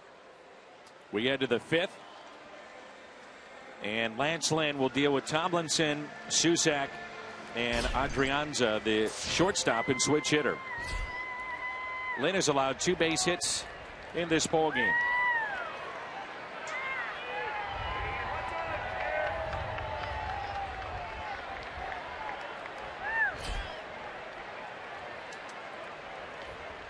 And the first pitch is taken for a ball.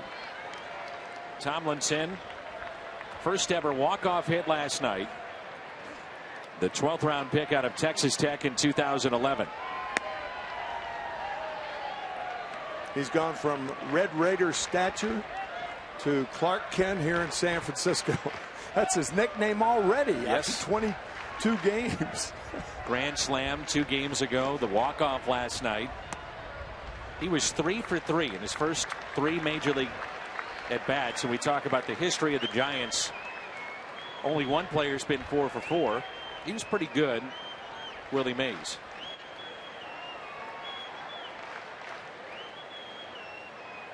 And the 3-0. How did you pitch or call pitches for Willie Mays? Dick wrote. Again, we mentioned him earlier. He told me in 1963, never throw curveballs to Willie Mays, but we'll talk about it. Speaking of pitching, Jim Hayes, you have something on Jonathan Broxton, who escaped a jam last night. Yeah, he's pitching much better as a Cardinal, Dan. Had an ERA of 5.89 with the Brewers, 12 appearances with the Cardinals, 0.82. Seems to have better velocity lately. Last night, Broxton got out of a bases-loaded jam, striking out Matt Duffy with a 97-mile-per-hour fastball. First time he had hit 97 with the Cardinals. He told me he straightened out a couple of mechanical issues, and it's helped with his fastball and his slider. He told me when you don't, as he calls it, stay in line with your delivery, it can cost you 4 or 5 miles an hour on the fastball. Whatever it is, Danny's looked a lot better. No doubt. 97 on that final pitch at the bottom of the 8th last night. Interesting term, isn't it? Stay in line with your delivery. Makes a lot of sense. Willie But Mays. anyway, with Willie Mays, Dick Groat said never throw him a curveball. Bobby Shantz comes into the game, curveball. That's all Bobby Shantz wanted to throw. Curveball. Could get it over in any count, home run. Bobby Shantz stays in the game. It's a blowout. Next time up, curveball, home run, Willie Mays. A day he hit 3. His first was off Ernie Broglio at the pavilion in right field in the old ballpark at Grandin Dotier. And then 2 curveballs off Bobby Shantz. I rarely call for a curveball against Willie Mays. I can understand why. Yeah. Yasmero Petit getting loose in the pen. Mays 660 home runs. I mean, Mays redesigned his swing when they moved into Candlestick Park so he could get benefit from the wind blowing out to right field. Who does that? Is it tough for you to see him as a baseball fan finish up the way that he did in New York? That's off the wall in left center. You know, I go against the grain on that. No, it wasn't, because you still had a chance to see him play. I wanted to see the remnant of Mays more than I wanted him to retire. I don't know whether that's a selfish reason or not. I guess it is in some ways, but I wanted him to continue playing. I didn't care if he had to walk around the bases. Didn't matter to me. You just wanted to watch him play. Yeah, I just wanted to watch. Here's Justin Maxwell. It's only a 4-man bench for the Giants, and shorthanded anyway with the availability or lack thereof of Brandon Crawford. So they'll go with Maxwell here. We saw the series in St. Louis that their big lefty would come in and pinch hit. Tough play for Wong. Can't make it. Everybody safe. Infield hit.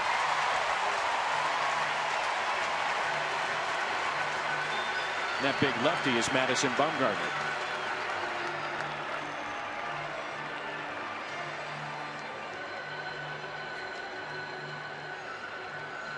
Lynn making a try for that ball. I'm not sure whether had that ball, whether there's no Lance Lynn involved in the play, if Colton Wong could have possibly made that play a little cleaner. That's Greg Houck, the Cardinals trainer, out with Mike Matheny. Is looks like Lynn. See the right knee here. Ooh, maybe caught a little bit.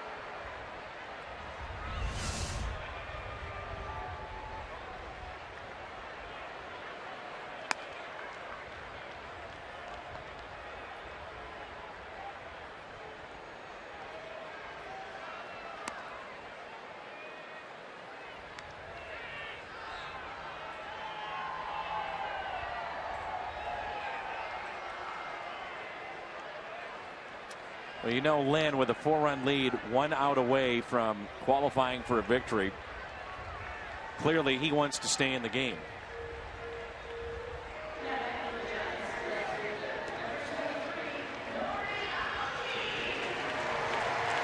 Every starting pitcher who's available for the Cardinals today, or reliever for that matter, saying, hey, Lance, if you don't want to pitch, we'll come in the 5th inning, suck up that wind. Absolutely. That's why Lance wants to stay out there. That's his bread and butter.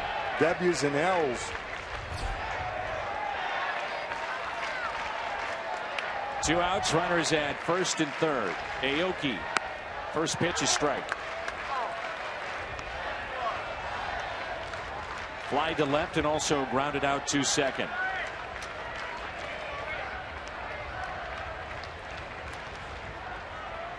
Big gap in right center field.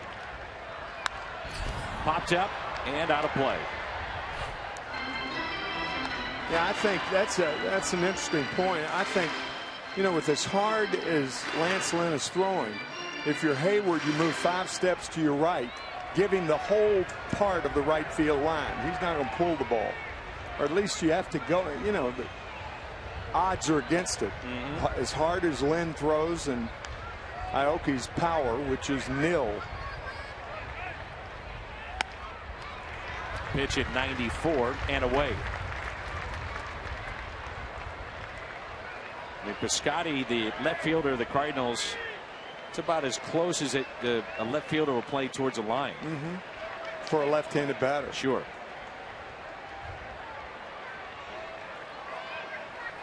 And the 1-2. Little chopper towards second base. Wong makes the play. So the Giants strand 2. Lynn is through 5. Cardinals on top 4-0.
Most NFL starters. Blue Jays offense reaches ridiculous levels.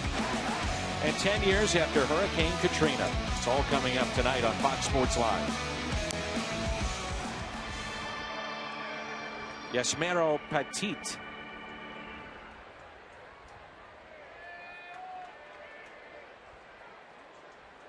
He is the new pitcher in for San Francisco. A Chevy called to the pen.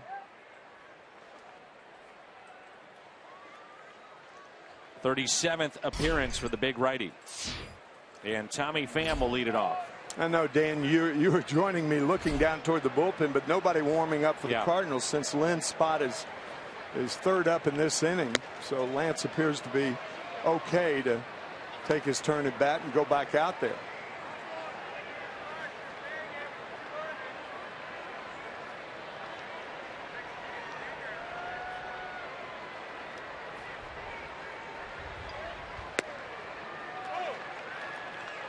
One ball, one strike.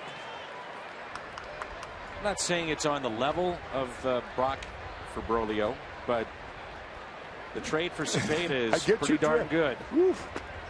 Cepeda for Sadecki. Wow.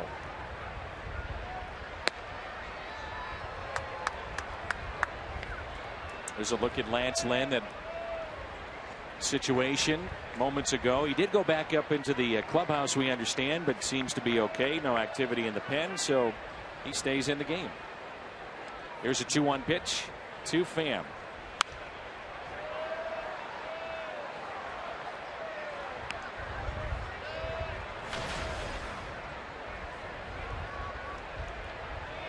Tommy 0 for 2 today. Grounded back to the pitcher and grounded out to first.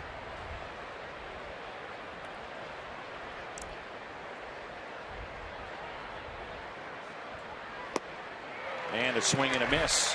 Strikeout for Petit to start the 6th inning.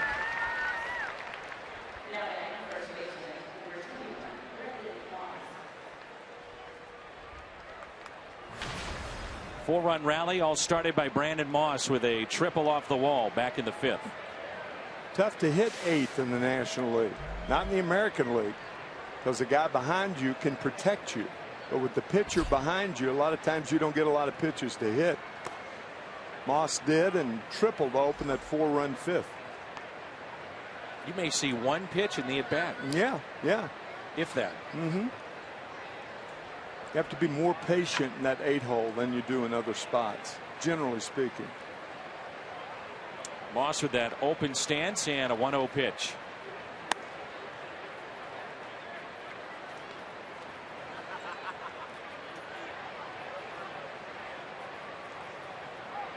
And the shift on, every team uses this against Brandon Moss. It is an exaggerated shift against him.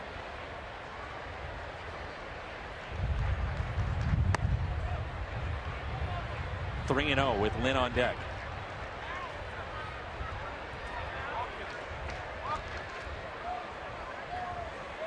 This type of shift, I'm just shocked that more hitters don't drop down a bunt. Oh, yeah.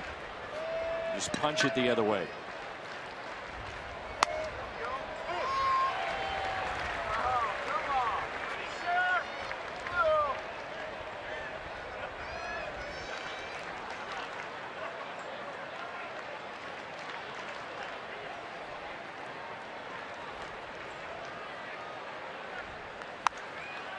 Popped up, and that'll find the seats. 3-2. They're waiting in McCovey Cove.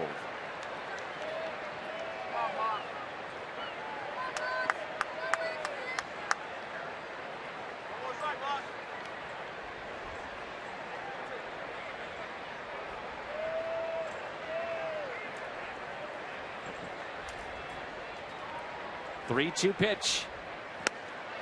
Comes back to get him. Back-to-back strikeouts. We finish up the series in San Francisco tomorrow. It's our Budweiser What's on Tap. Jaime Garcia against Heston. Heston, a rookie, is 11-7. Jaime is 6-4. And we'll come your way tomorrow at 2:30 St. Louis time. Heston, a no-hitter earlier this year at Citi Field. 2 outs, nobody on. And the first pitch is taken for a ball.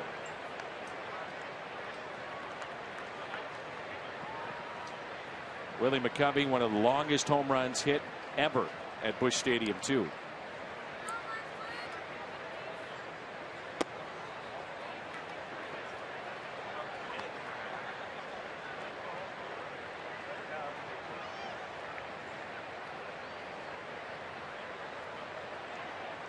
Two and 0 the count.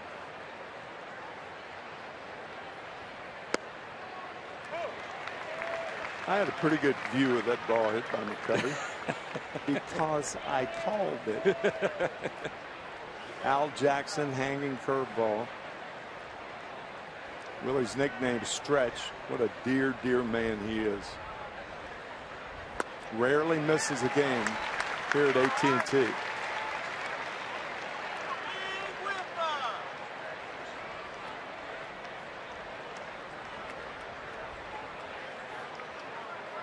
There he is.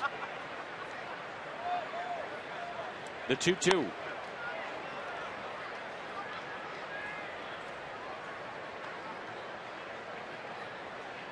There were first basemen during McCovey's time who did not want to hold the runner on at first base with the sinker baller pitching because McCovey was one of the most fierce low ball hitters in the game. And he used to pull it into that position down there. Powerful man. McCovey called as we head to a timeout.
Highest average with rookies on the line as we talk about what they have done here late in the season in the National League.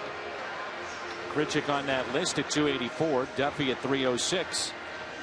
When you think about the Rookie of the Year, this is where he excels over a Jock Peterson and some of the others that we mentioned. His average is way beyond some of the others like a Chris Bryant or a Jock Peterson.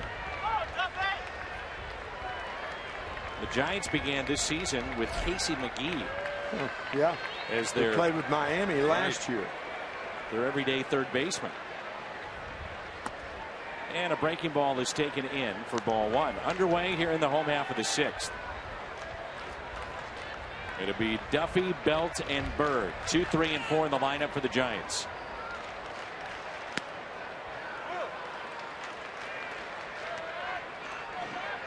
Only 80 pitches for Lance Lynn, and looks like the knee is okay. Yeah, the pitches aren't the important thing, but his right knee right now. I think that's what Cardinal trainers and Mike Matheny are zeroing in on. Little check swing, and that rolls fair. Taken there by Moss for the out. Duffy is 1 for 3. The Cardinals and Papa John's teaming up to bring fans a pennant race deal that can't be beat. Limited time, fans can purchase select seats for just $7. That's it, $7 to the National Series beginning on Monday night. For details, visit Cardinals.com/Papa John's. What a return to St. Louis, huh? With 3 against Washington. Off day, and then the Pirates move in next weekend, Friday, Saturday, Sunday, and then the Cubs come to town. Big homestand. Then September baseball. Yeah. Nothing like Seems like every game stands for 2. And they do, in a sense.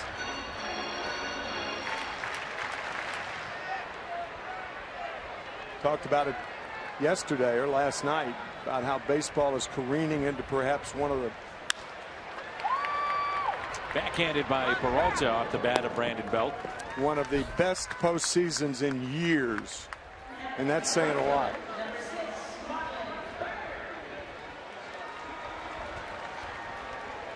Not a bad look. How long can you hold that pose?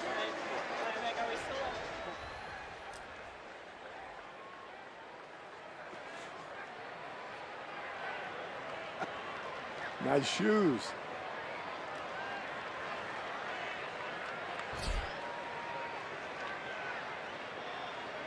A few weeks ago, we were just enamored with some of the shoes, particular players.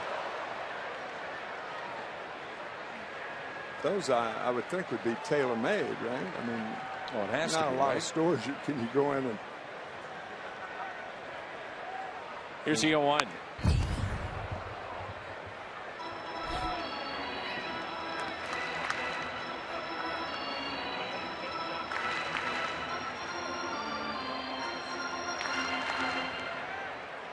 Here's an 0-2 now, upcoming to Marlon Byrd.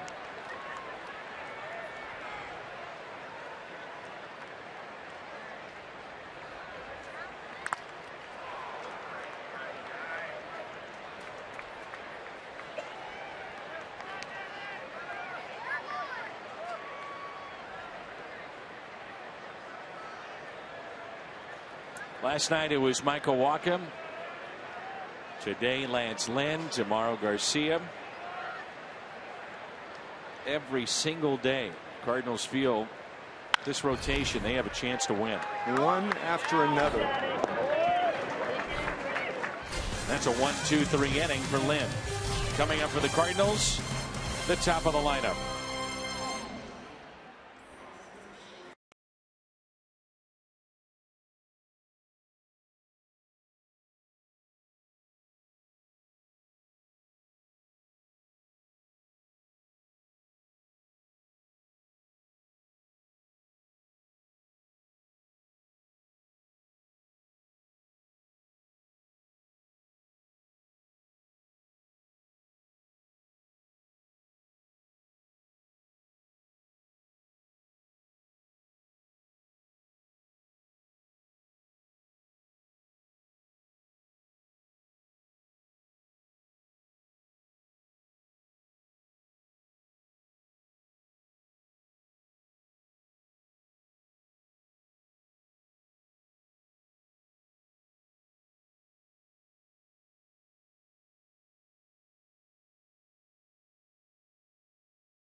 In the announcer series featuring Hall of Fame broadcaster Harry Carey. 25,000 fans ages 16 and older received the Harry Carey bobblehead with voice chip of his epic call of Stan the Man's 3,000th hit, courtesy of Maryvale University And tickets are at cardinals.com/promotions. Here's Matt Carpenter against Petit.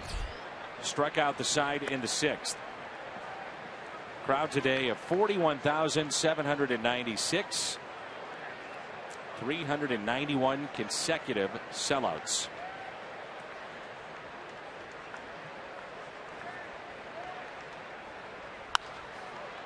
That's it out of play. Gateway Honda home run inning. Cardinals hit a home run. The Gateway Honda dealers donate $1,000 to the Make-A-Wish Foundation.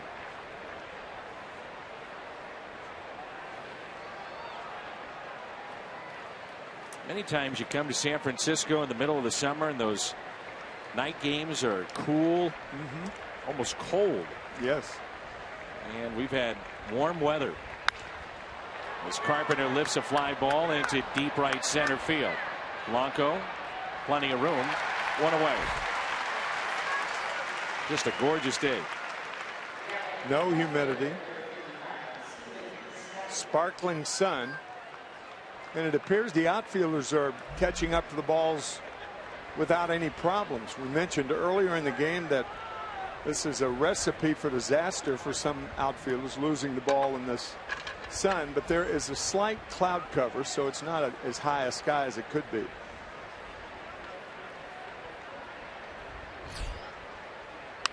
Piscotty off the glove of the shortstop and a base hit into shallow left. 3-hit day, on base for the 4th time. Like a John McEnroe lob shot right there. Ground ball to left, infield hit to short, and a walk. On base 4 times, 3 for 3 is red hot.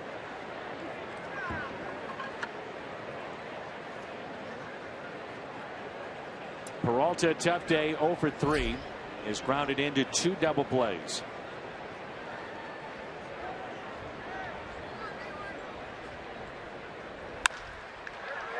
Peralta is now grounded into 3 double plays. How close was it for Adrianza? Just off the top of the glove. Time to stretch.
Cardinals on top behind 9 hits. Lynn has been very good today. 6 innings. Molina 2 for 3. A key 2-out hit that scored 2. Vogelsong 4 2/3. And Duffy is 1 for 3.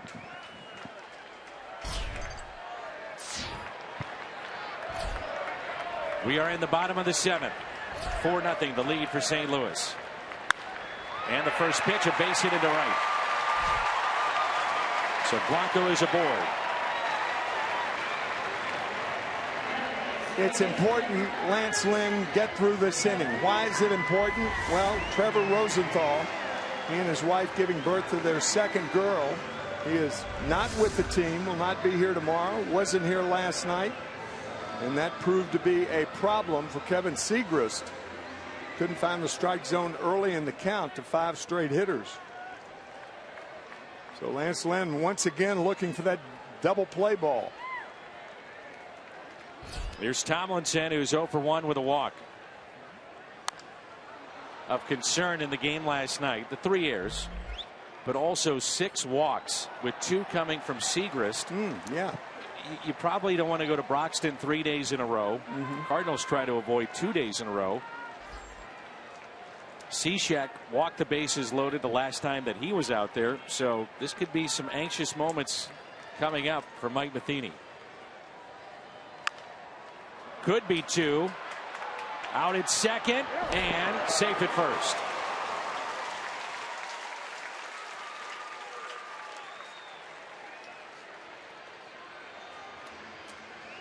Lance Lynn has had 1 start in this ballpark. It came in postseason play. Overall against the Giants, it's been a struggle. Regular season 0-4, postseason 0-1. But today a different story. Just 5 hits in 6 1/3 this far. Yeah, keep in mind Lance Lynn's a better pitcher now than he was in years past. That's why we obviously hesitate a lot of times in giving you numbers based on a past that is more than a year or 2 or 3 away. Mike Broadway is starting throwing for the Giants in their pen. What a name. Isn't that wonderful? Mike Broadway. Got to be a star. Oh, got to be.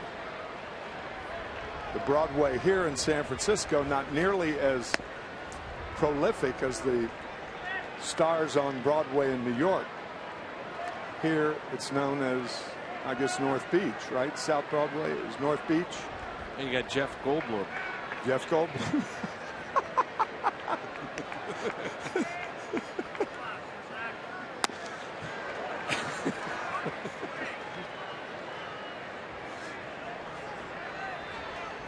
What? 1-2 the count. We showed Jeff Goldblum in the stands earlier, and we mentioned that he's performing at our hotel where the team is staying. 7 o'clock and 10 o'clock shows. We'll be there. Queried earlier, what does he do? A 2-hour show about acting? We found out he was a jazz pianist. Either pianist or pianist is correct, right? Whatever you say. Right field, Hayward is over and makes the catch in foul territory. It's a rather rude rejoinder. I'll roll with either one. Whatever you say. Well, I mean it. Whatever you say, I'll roll right with it. Sounded like Howard Cosell. Whatever you say. Yeah. You loved working with him, didn't you? No, I didn't. I never worked with him. Well, you were in the same circles. Right. Took his spot in the 85 series. Yeah. Cardinals in Kansas City. Howard Cosell. Jock Ockerson. You didn't like that, did you? And McCarver, you're part of it. See? Broken bat. There's Wong. He makes the play. A base hit to lead it off, and then 1-2-3 go the Giants. We head to the 8th, 4-0 St. Louis.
Pat Paris standing by with a sports update.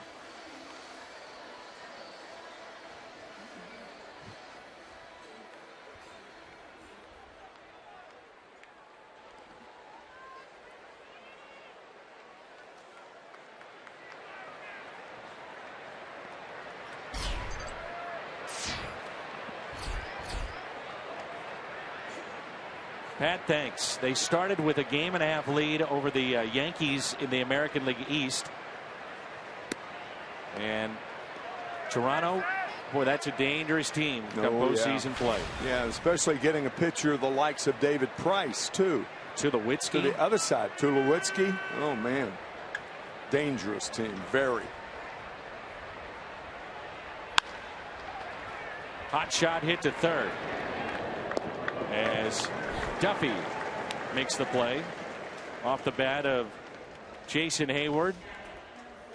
Tim Trokey, who works with us for a number of years at Fox Sports Midwest. Congratulations to Tim and Angela. The birth of Lucas Charles Trokey. 7 pounds, 3 ounces.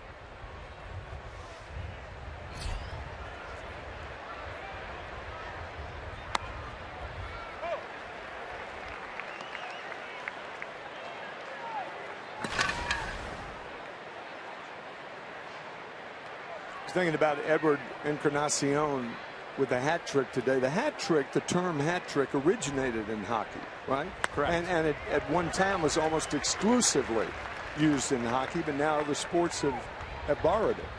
Anytime you see a hat trick in hockey, the fans are throwing the hats on the ice. Yeah, that's great.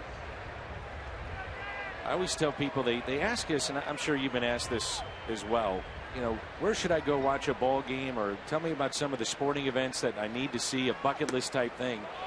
I've always said, if you can go to a Canadian city on a Saturday night and watch a hockey game, do it. Montreal, Quebec. Oh man, it's as good as the it Forum. gets. The Forum. Is it the Forum? Well, it's still there, but they have a new facility that they play in. They've got the Air Canada Center in Toronto, Edmonton. For the Maple Leafs, right? You've got Edmonton, you've got Calgary, Winnipeg, Ottawa. It's fun places to be on a Saturday night. Yeah, I bet. And in baseball, I say, if you haven't seen Fenway, go to Fenway. Go to Wrigley. Come here. These are great places to go. The 2-2.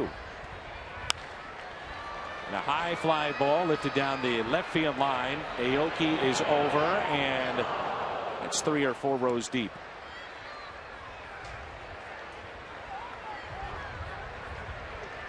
Molina, big hit in this game, back in a 4-run fifth. With 2 outs, 2 runs would score. A base hit to right.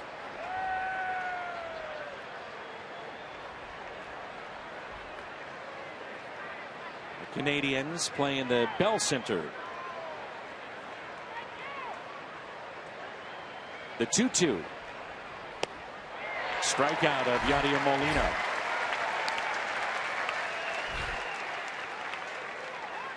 As promised earlier in the game, we have selected the Data Strong fan photo of the afternoon. Hashtag MW Data Strong fan.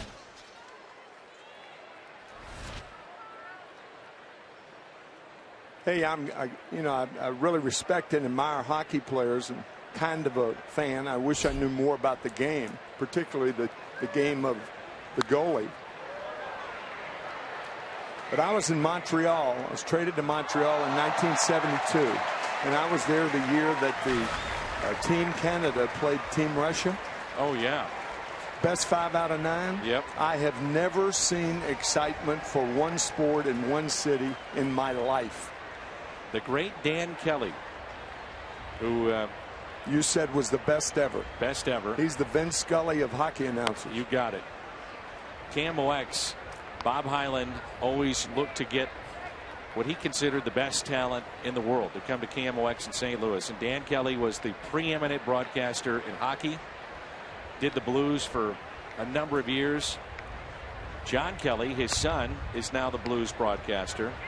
But when you walk into the Hockey Hall of Fame in Toronto, the first thing that you hear, the highlights, the Summit Series of Dan Kelly. And I get goosebumps thinking about it right now. Man. He was awesome. The 2-1.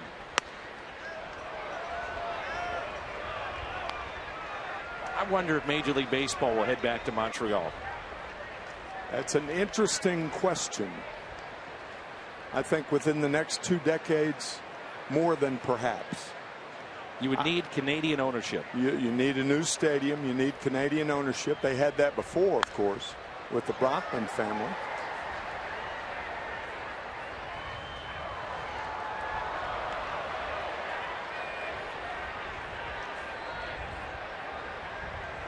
I think it's a fertile ground waiting to happen over the next 20 years.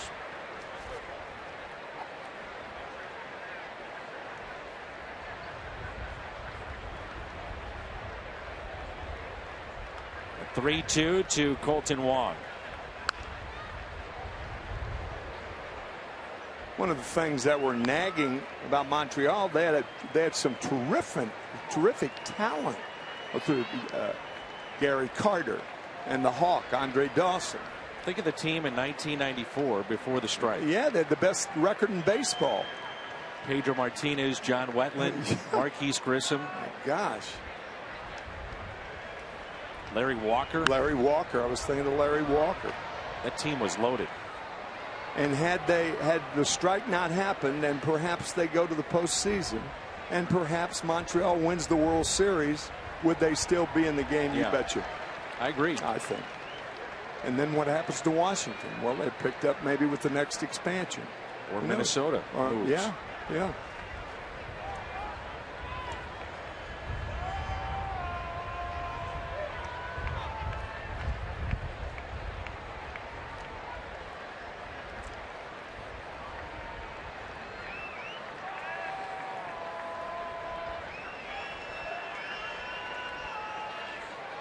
Here's a 3-2. And again, it's popped up.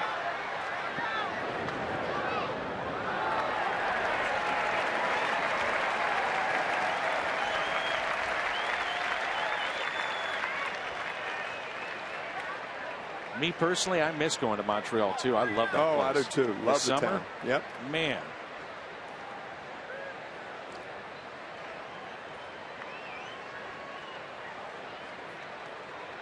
That horrible place that they started, Parc Jarry, public park at one time. Talk about balls. When McCovey took batting practice in that park. And Wong sends a fly ball into deep right center. That ball gets down. Colton Wong digging for 2. On his way to third. And the Cardinals have their second triple of the afternoon. That ball was smoked. At the very mention of Willie McCovey at Parc Jarry, Colton Wong pulls a Willie McCovey for a triple. High fastball, just hammered to right field. And there it is again, that Death Valley, as Dan alluded to earlier. Wong at third base with 2 outs. Some cold nights there, I bet. Oh, gosh. Cardinals, as a matter of fact, opened it up in 1969. Dow Maxfield had his only grand slam home run to right center field that day. Mac Jones was the toast of the town with 2 home runs for the Expos.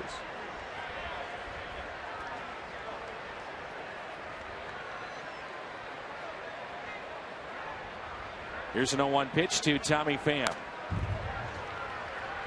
Carlos Villanueva trotting down to the bullpen.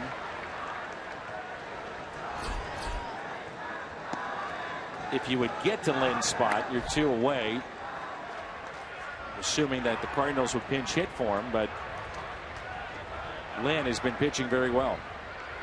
And Petit is, well, here in this game, his 3rd inning of work. And the 0-2.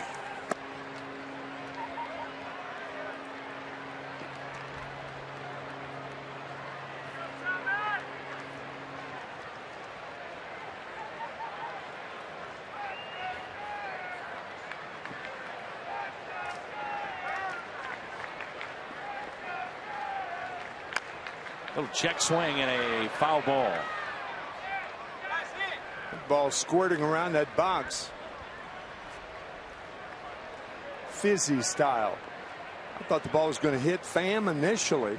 I don't know how his feet dodged that ball. And then you thought it was going to stay fair. It didn't. And an uneventful foul ball that looked like something was going to happen. Sure did. Had the check swing.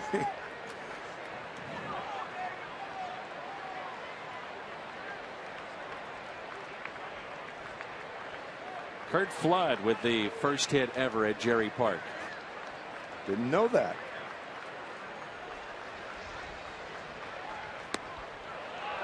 That's the pitch right there that Pham struck out on. A slider on the outer half back in the 6th.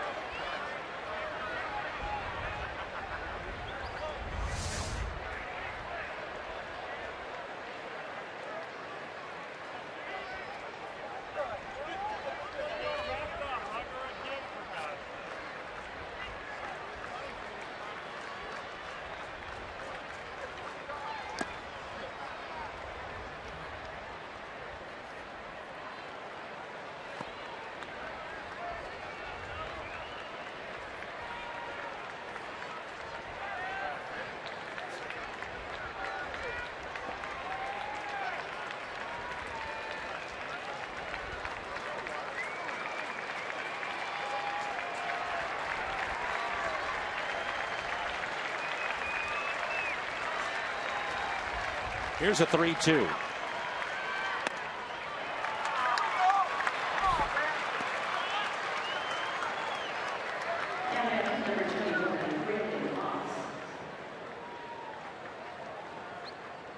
Also in that first game, Jerry Park, Tim McCarver scored on a grand slam hit by Dal Maxfield. Right center field. Maxie perhaps listening to the telecast today, and congratulations for about the 480th time, Max.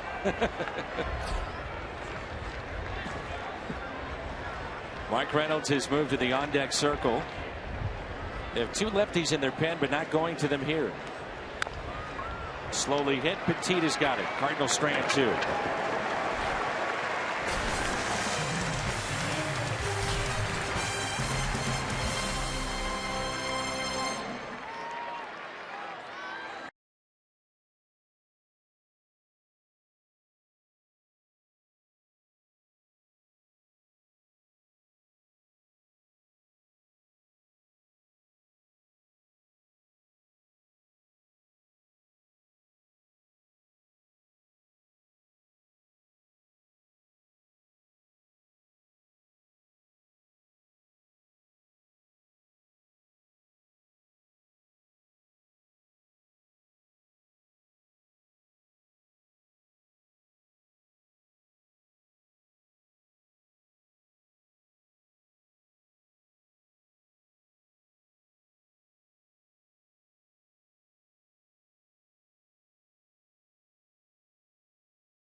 Budweiser, make a plan to make it home. And by Ford, the official cars and trucks of the St. Louis Cardinals.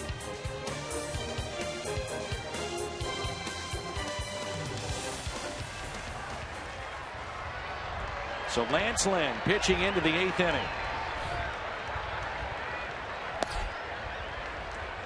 And here is Juan Perez. Perez with that remarkable catch back in St. Louis. Not sure if you saw it, Tim, but I did not. Best catch I've seen this year. I heard about it, yeah. Unbelievable. Scaled the wall in right center and took a home run away from Stephen Piscotty. Little tapper that Lynn fields and throws wide, and he's hurt. He is down and he is hurt.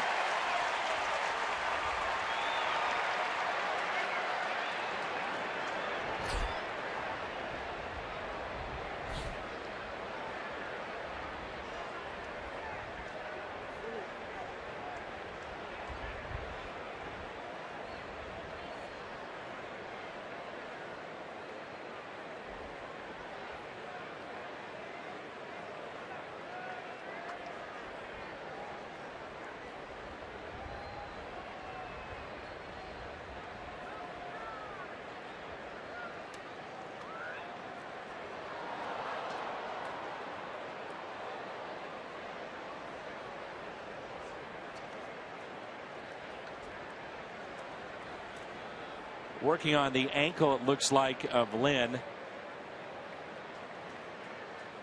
And you just wonder if that's a result of a knee issue that he had from 2 innings ago. Just did not look comfortable at all fielding that ball. No. Almost double clutched it. And by the time he threw it, it was an errant throw.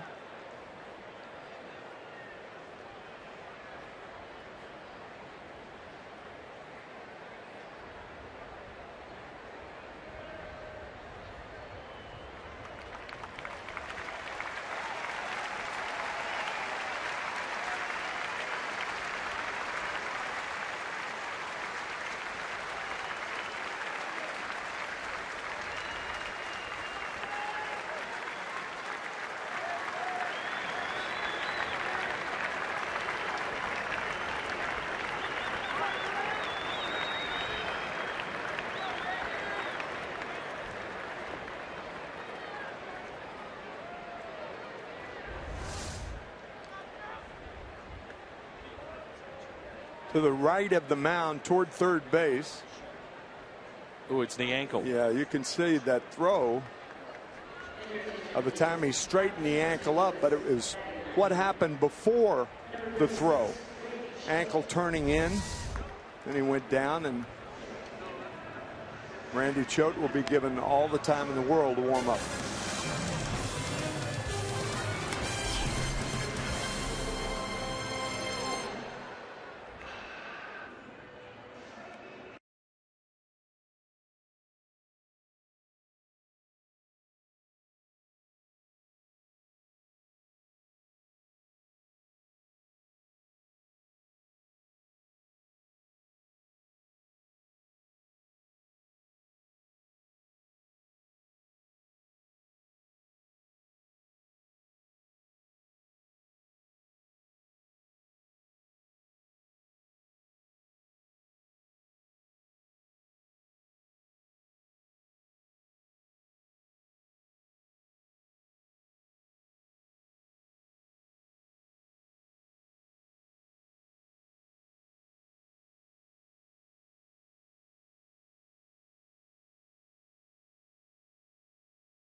The time he needs to get loose.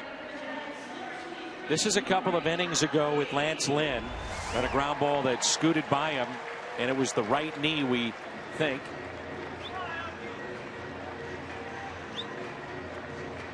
And now just moments ago, this play.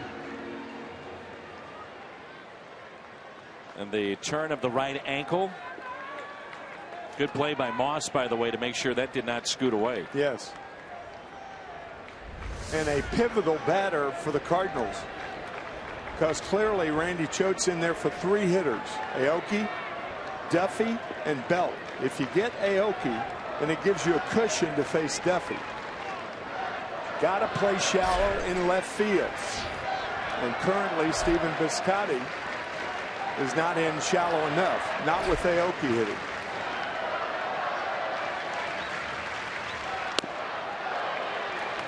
Randy Choate, 9 pitches in the last 2 games. Has not retired a batter in 5 of his last 8 appearances. Trying to get back on track here today. Quickly, 0-2. Sinker slider, the Hyundai pitch arsenal with Randy Choate. 2 inside fastballs to start Aoki off on. He'll get the slider here. No, another fastball. I think it surprised everybody, including Aoki. I can't remember ever Randy Choate throwing 3 straight fastballs. Now, I know he has, but it's rare. It's rare.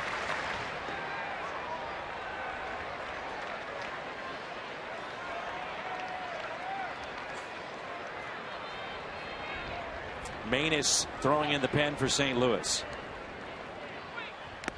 And he got him. A strikeout for Randy Choate.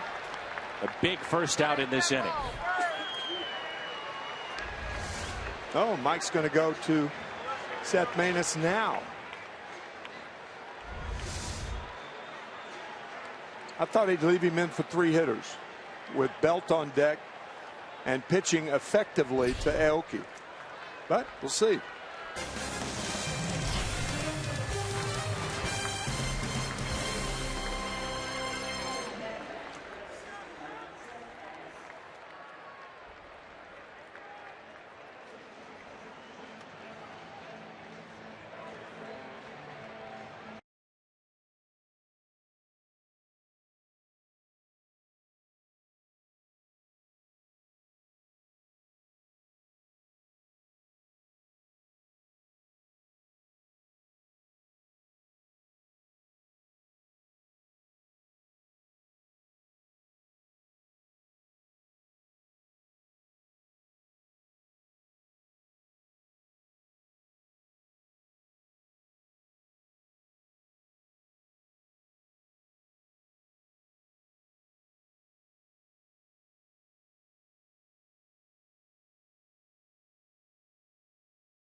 Sixth, 25,000 fans ages 16 and older receive an adult cap that proudly displays the American flag inside the STL logo. For tickets and more information, visit cardinals.com/promotions. You can see it both ways in this particular case. Bringing in Manus, double play specialist, get the ground ball facing a right-hander. You also see it the other way with a 4-run lead. You have a little leeway with Randy Choate. Yep, you can go either way. And that's often, I mean, baseball decisions for managers are not always clear cut. It's not a black and white thing.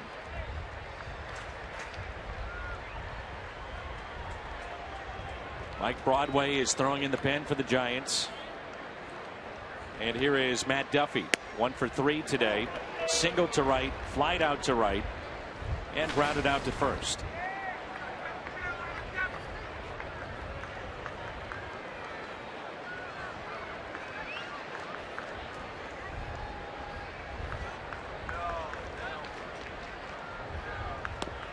That pitch right there has really been good here on this road trip for Randy Choate. That changeup. That's a swing and miss pitch. Romanis had 2 big strikeouts night before last. Excuse me, I said Randy Choate, right. but Seth Maness.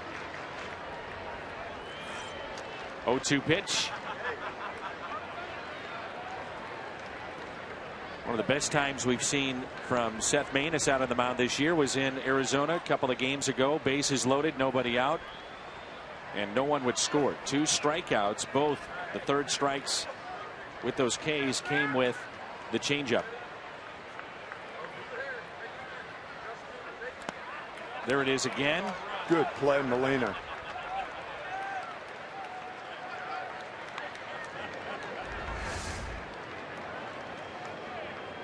Sometimes the nature of the pitch will cause you to lose the proper perspective with the glove. You don't go about it the right way, but he's so quick on balls like that, able to corral that ball.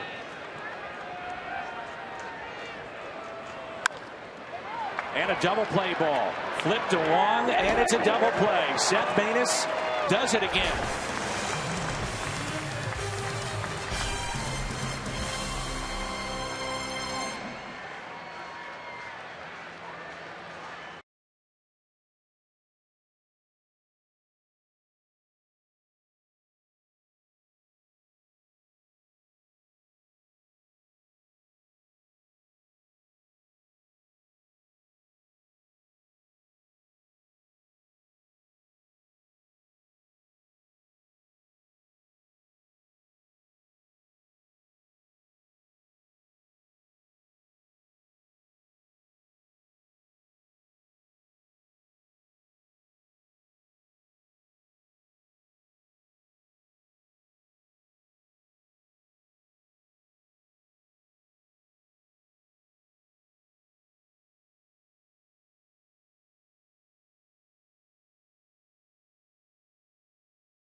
So now it's Mike Broadway, who is from Paducah, Kentucky.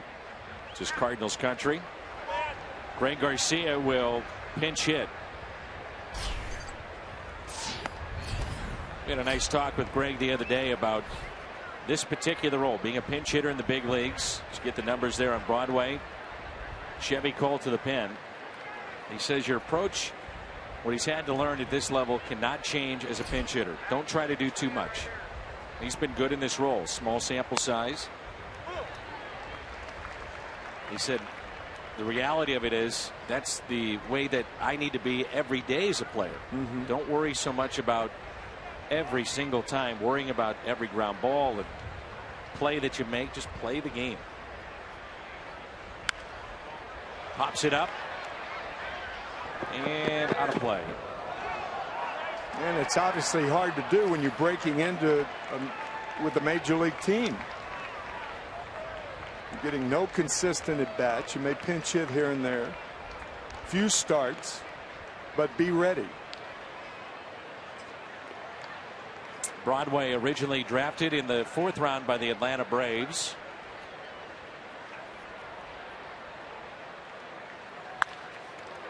It's sharply to first. There's Belt. 1 away. Pitched in the Braves organization until 2011. Also spent time with the Padres and the Nationals. Signed as a minor league free agent by the Giants prior to 2014.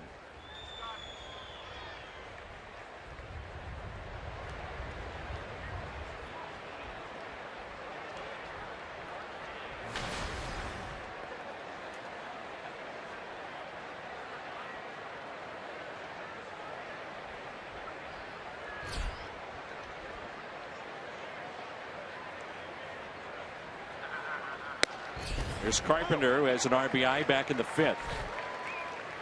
Struck out twice, a single, RBI number 68, and flied out to center.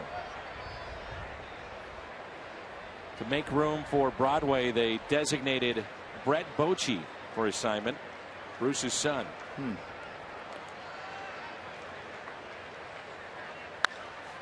And a high fly ball lifted down the right field line, and it drops in for a hit. A double for Matt Carpenter. Just hooked that down the line. Yeah. That left hand flew off the bat, hitting that ball one-handed for double number 31. 31. Good going, babe.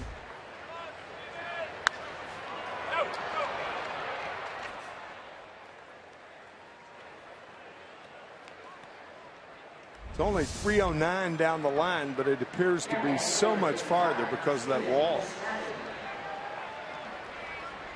31 doubles is 3rd most in the National League, behind McCutchen with 32, Todd Frazier with 38. So here's Stephen Piscotty. What a day he's had. On base 4 times.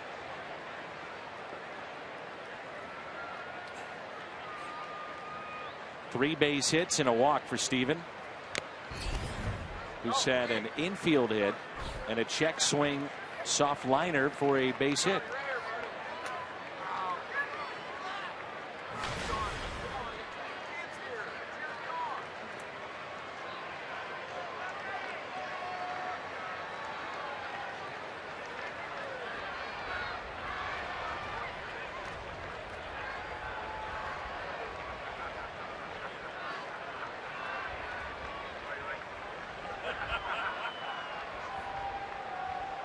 And the 0-1.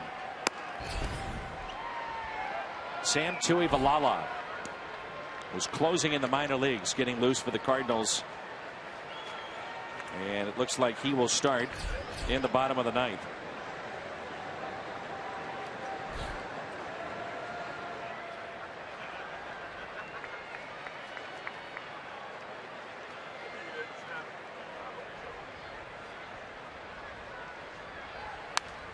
Sam was 16 for 16 in save opportunities with Memphis in the PCL.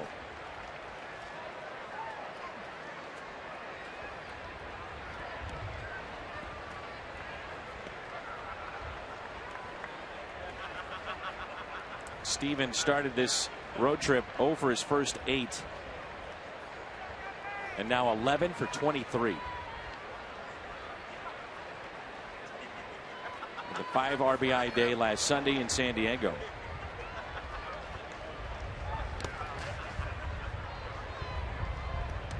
Leaving St. Louis about 9 days ago, 8 days ago, and now will return to St. Louis in a much better frame of mind, regardless of what happens tomorrow.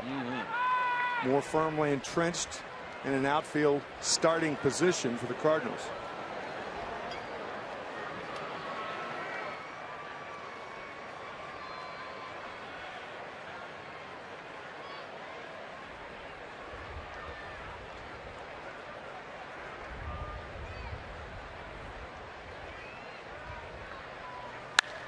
Piscotty drives it the other way. That's well hit. This ball is a one-hopper off the wall. 4-hit day. Stephen Piscotty on his way to third with his second major league triple.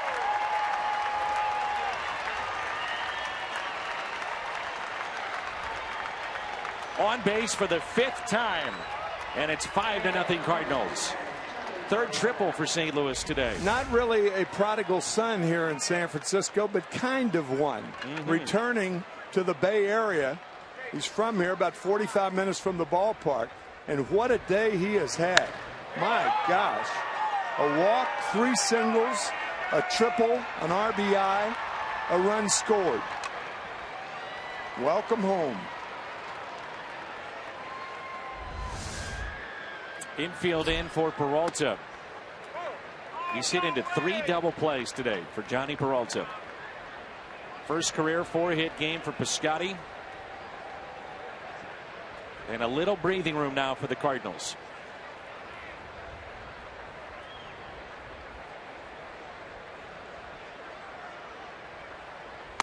Piscotty, this great start to his career, has had 3 3-hit games prior to this. And the first ever 4-hit game for the Stanford product.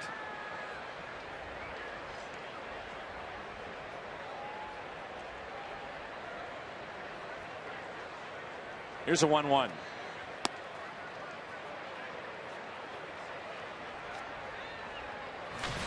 I've said it before, but when I watch Piscotty, and this is from the time he arrived in the big leagues, he just does not seem to be overwhelmed or overmatched. Very calm demeanor. Yeah, you could tell by the way he carried himself earlier, even without any success. Almost thinking, it'll come. Yeah. You know? I belong here. Yeah. Yeah. Man, that's more than half of it. You think that way, you've taken your first step. Your talent got you here. Your mind will keep you here.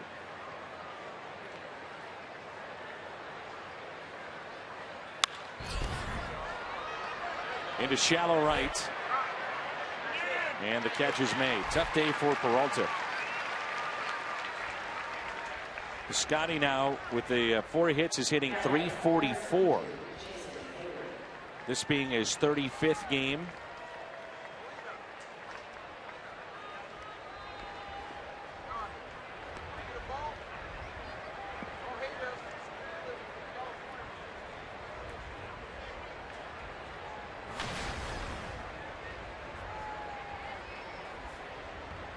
.43 hits for Piscotty. 18 now have gone for extra bases.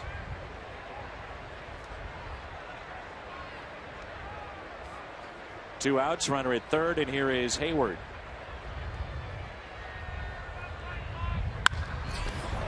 Off the pitcher, and a run will score. That's Piscotty, and a base hit for Jason Hayward.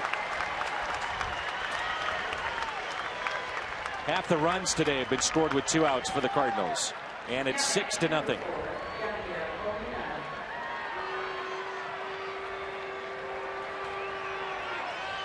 You mentioned a tack-on run on the triple by Piscotty, and now another one.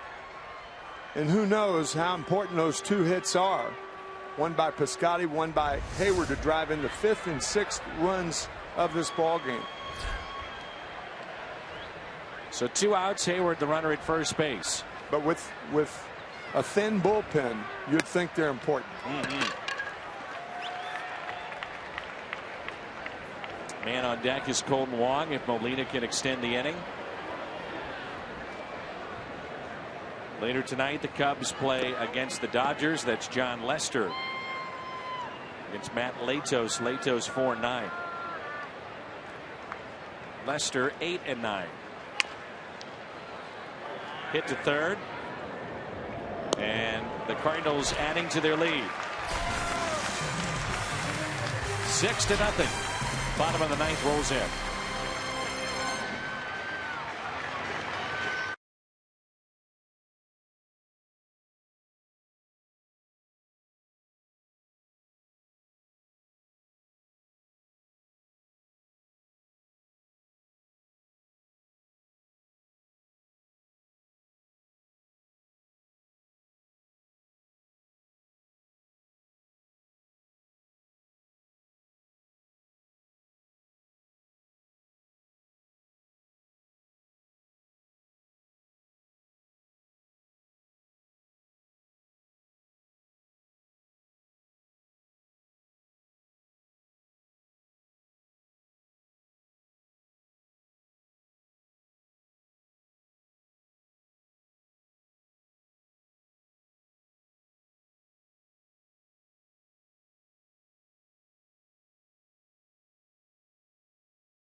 But of concern right now would be Lance Lynn. This is our AT&T U-verse rewind. He left this game with an apparent injury to the ankle. And earlier in the game, looked like a knee injury, but we'll find out more in the post-game. Jim will be in the Cardinals clubhouse.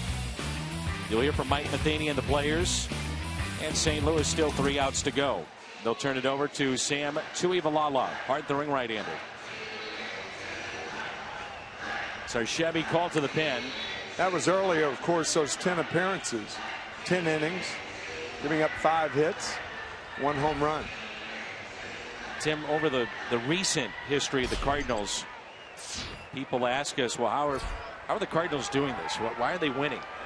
Developing some of this pitching, and it's just, you know, these hard throwers. Rosenthal, Segrist, Tuivailala. They have a young man by the name of Alex Reyes at Double-A that's really good. That pitch at 96.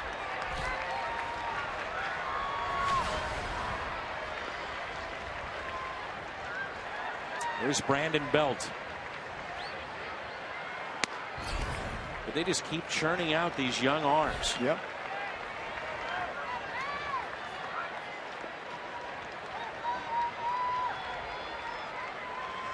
If the Cardinals can hold on, it would be win number 11 for Lance Lynn. Lynn, an 18-game winner in 2012, 15 in back-to-back years, and number 12 here today.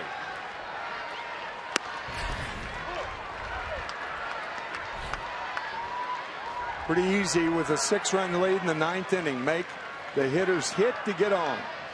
He pops one, turn the page. 3-2. Don't walk him.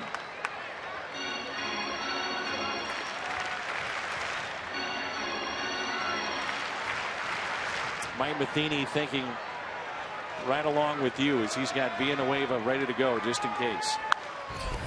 And that's been a little bit of an issue with Tuivailala. A couple times we've seen in his 10 appearances struggle with control.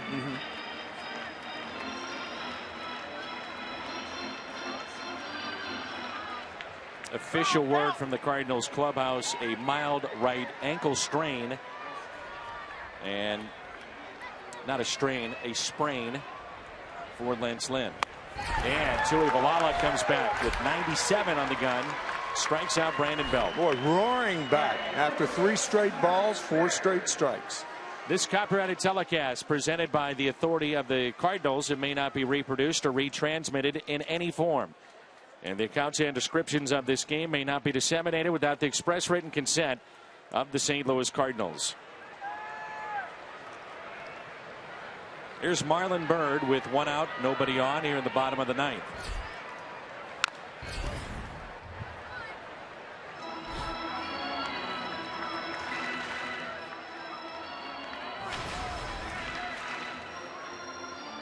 I'm a big fan of having fun at the ballpark, but when your team trails by 6 with 1 out in the 9th, I think organs should not be used for any of that. Bum, bum, bum, bum, bum, You don't like the organs? No, I don't like it in these circumstances. 6 runs down, no. Forget the organs. They should be outlawed in the game. No other time. I like organs. Now, don't get me wrong. Bum, bum, bum, bum, bum, bum, bum.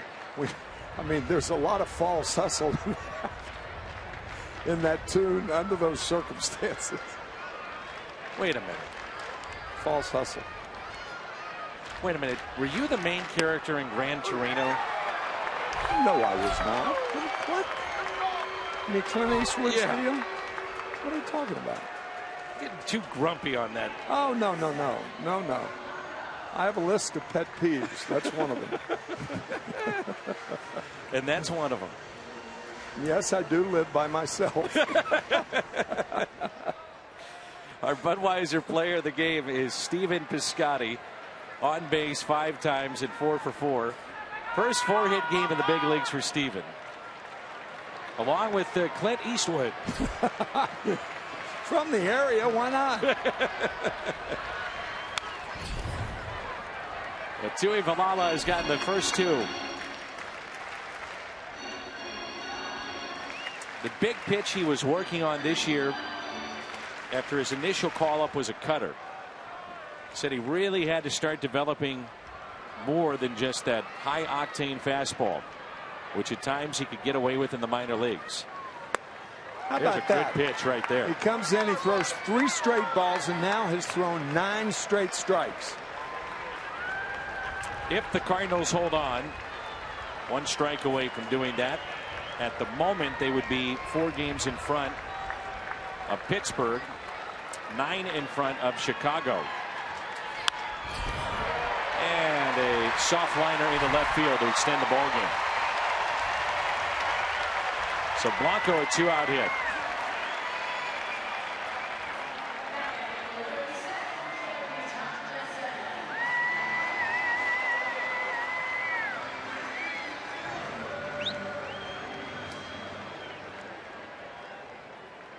Pittsburgh at home tonight, and they've got Jay Happ pitching for them, the lefty.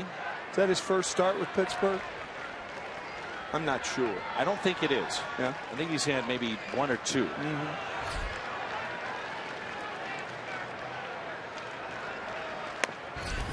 That pitch taken for a ball.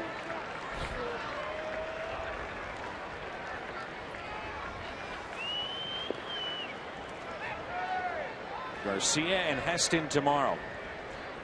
Will come your way 2:30 St. Louis time. Check swing. Did go. 1 ball, 1 strike. Such a fun part of the season because there's such a finality involved in this. The end of August going into September. Who's going to be in the playoffs? What are the Pirates doing now? What are the Cubs doing today? When do they play tonight? What are the pitching matchups? On and wonderfully on.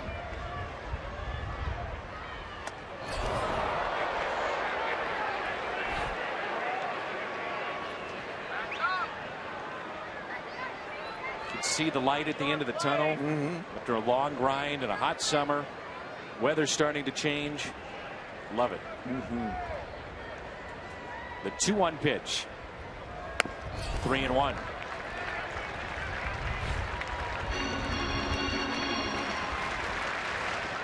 Cardinals really feel at some point as he continues to develop, Tuivailala is going to be special. I think he needs to develop a splitter or something that gets away from that 1-speed pitch. Taken high. So the Cardinals were a strike away. Now runners at first and second. Base hit, a walk. Stay away from that gathering storm. You don't want an innocent base on balls and people poo-poo it kind of. Or another one. Or a broken bat base hit. Andrew Susac.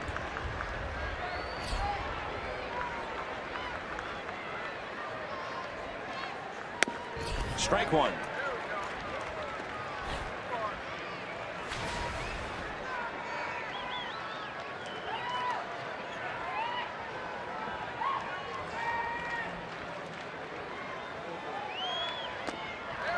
And again, the Giants down to their final strike. Good slider there. He's had a couple of those this inning. Yes, he has.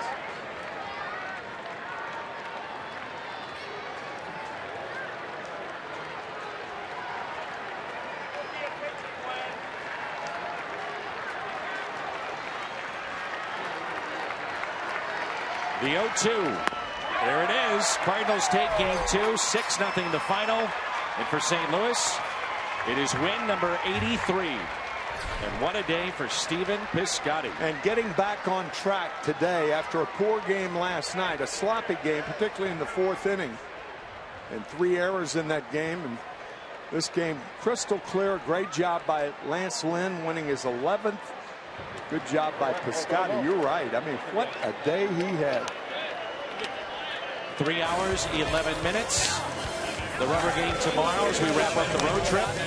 Still more to come. Post-game show comes your way next.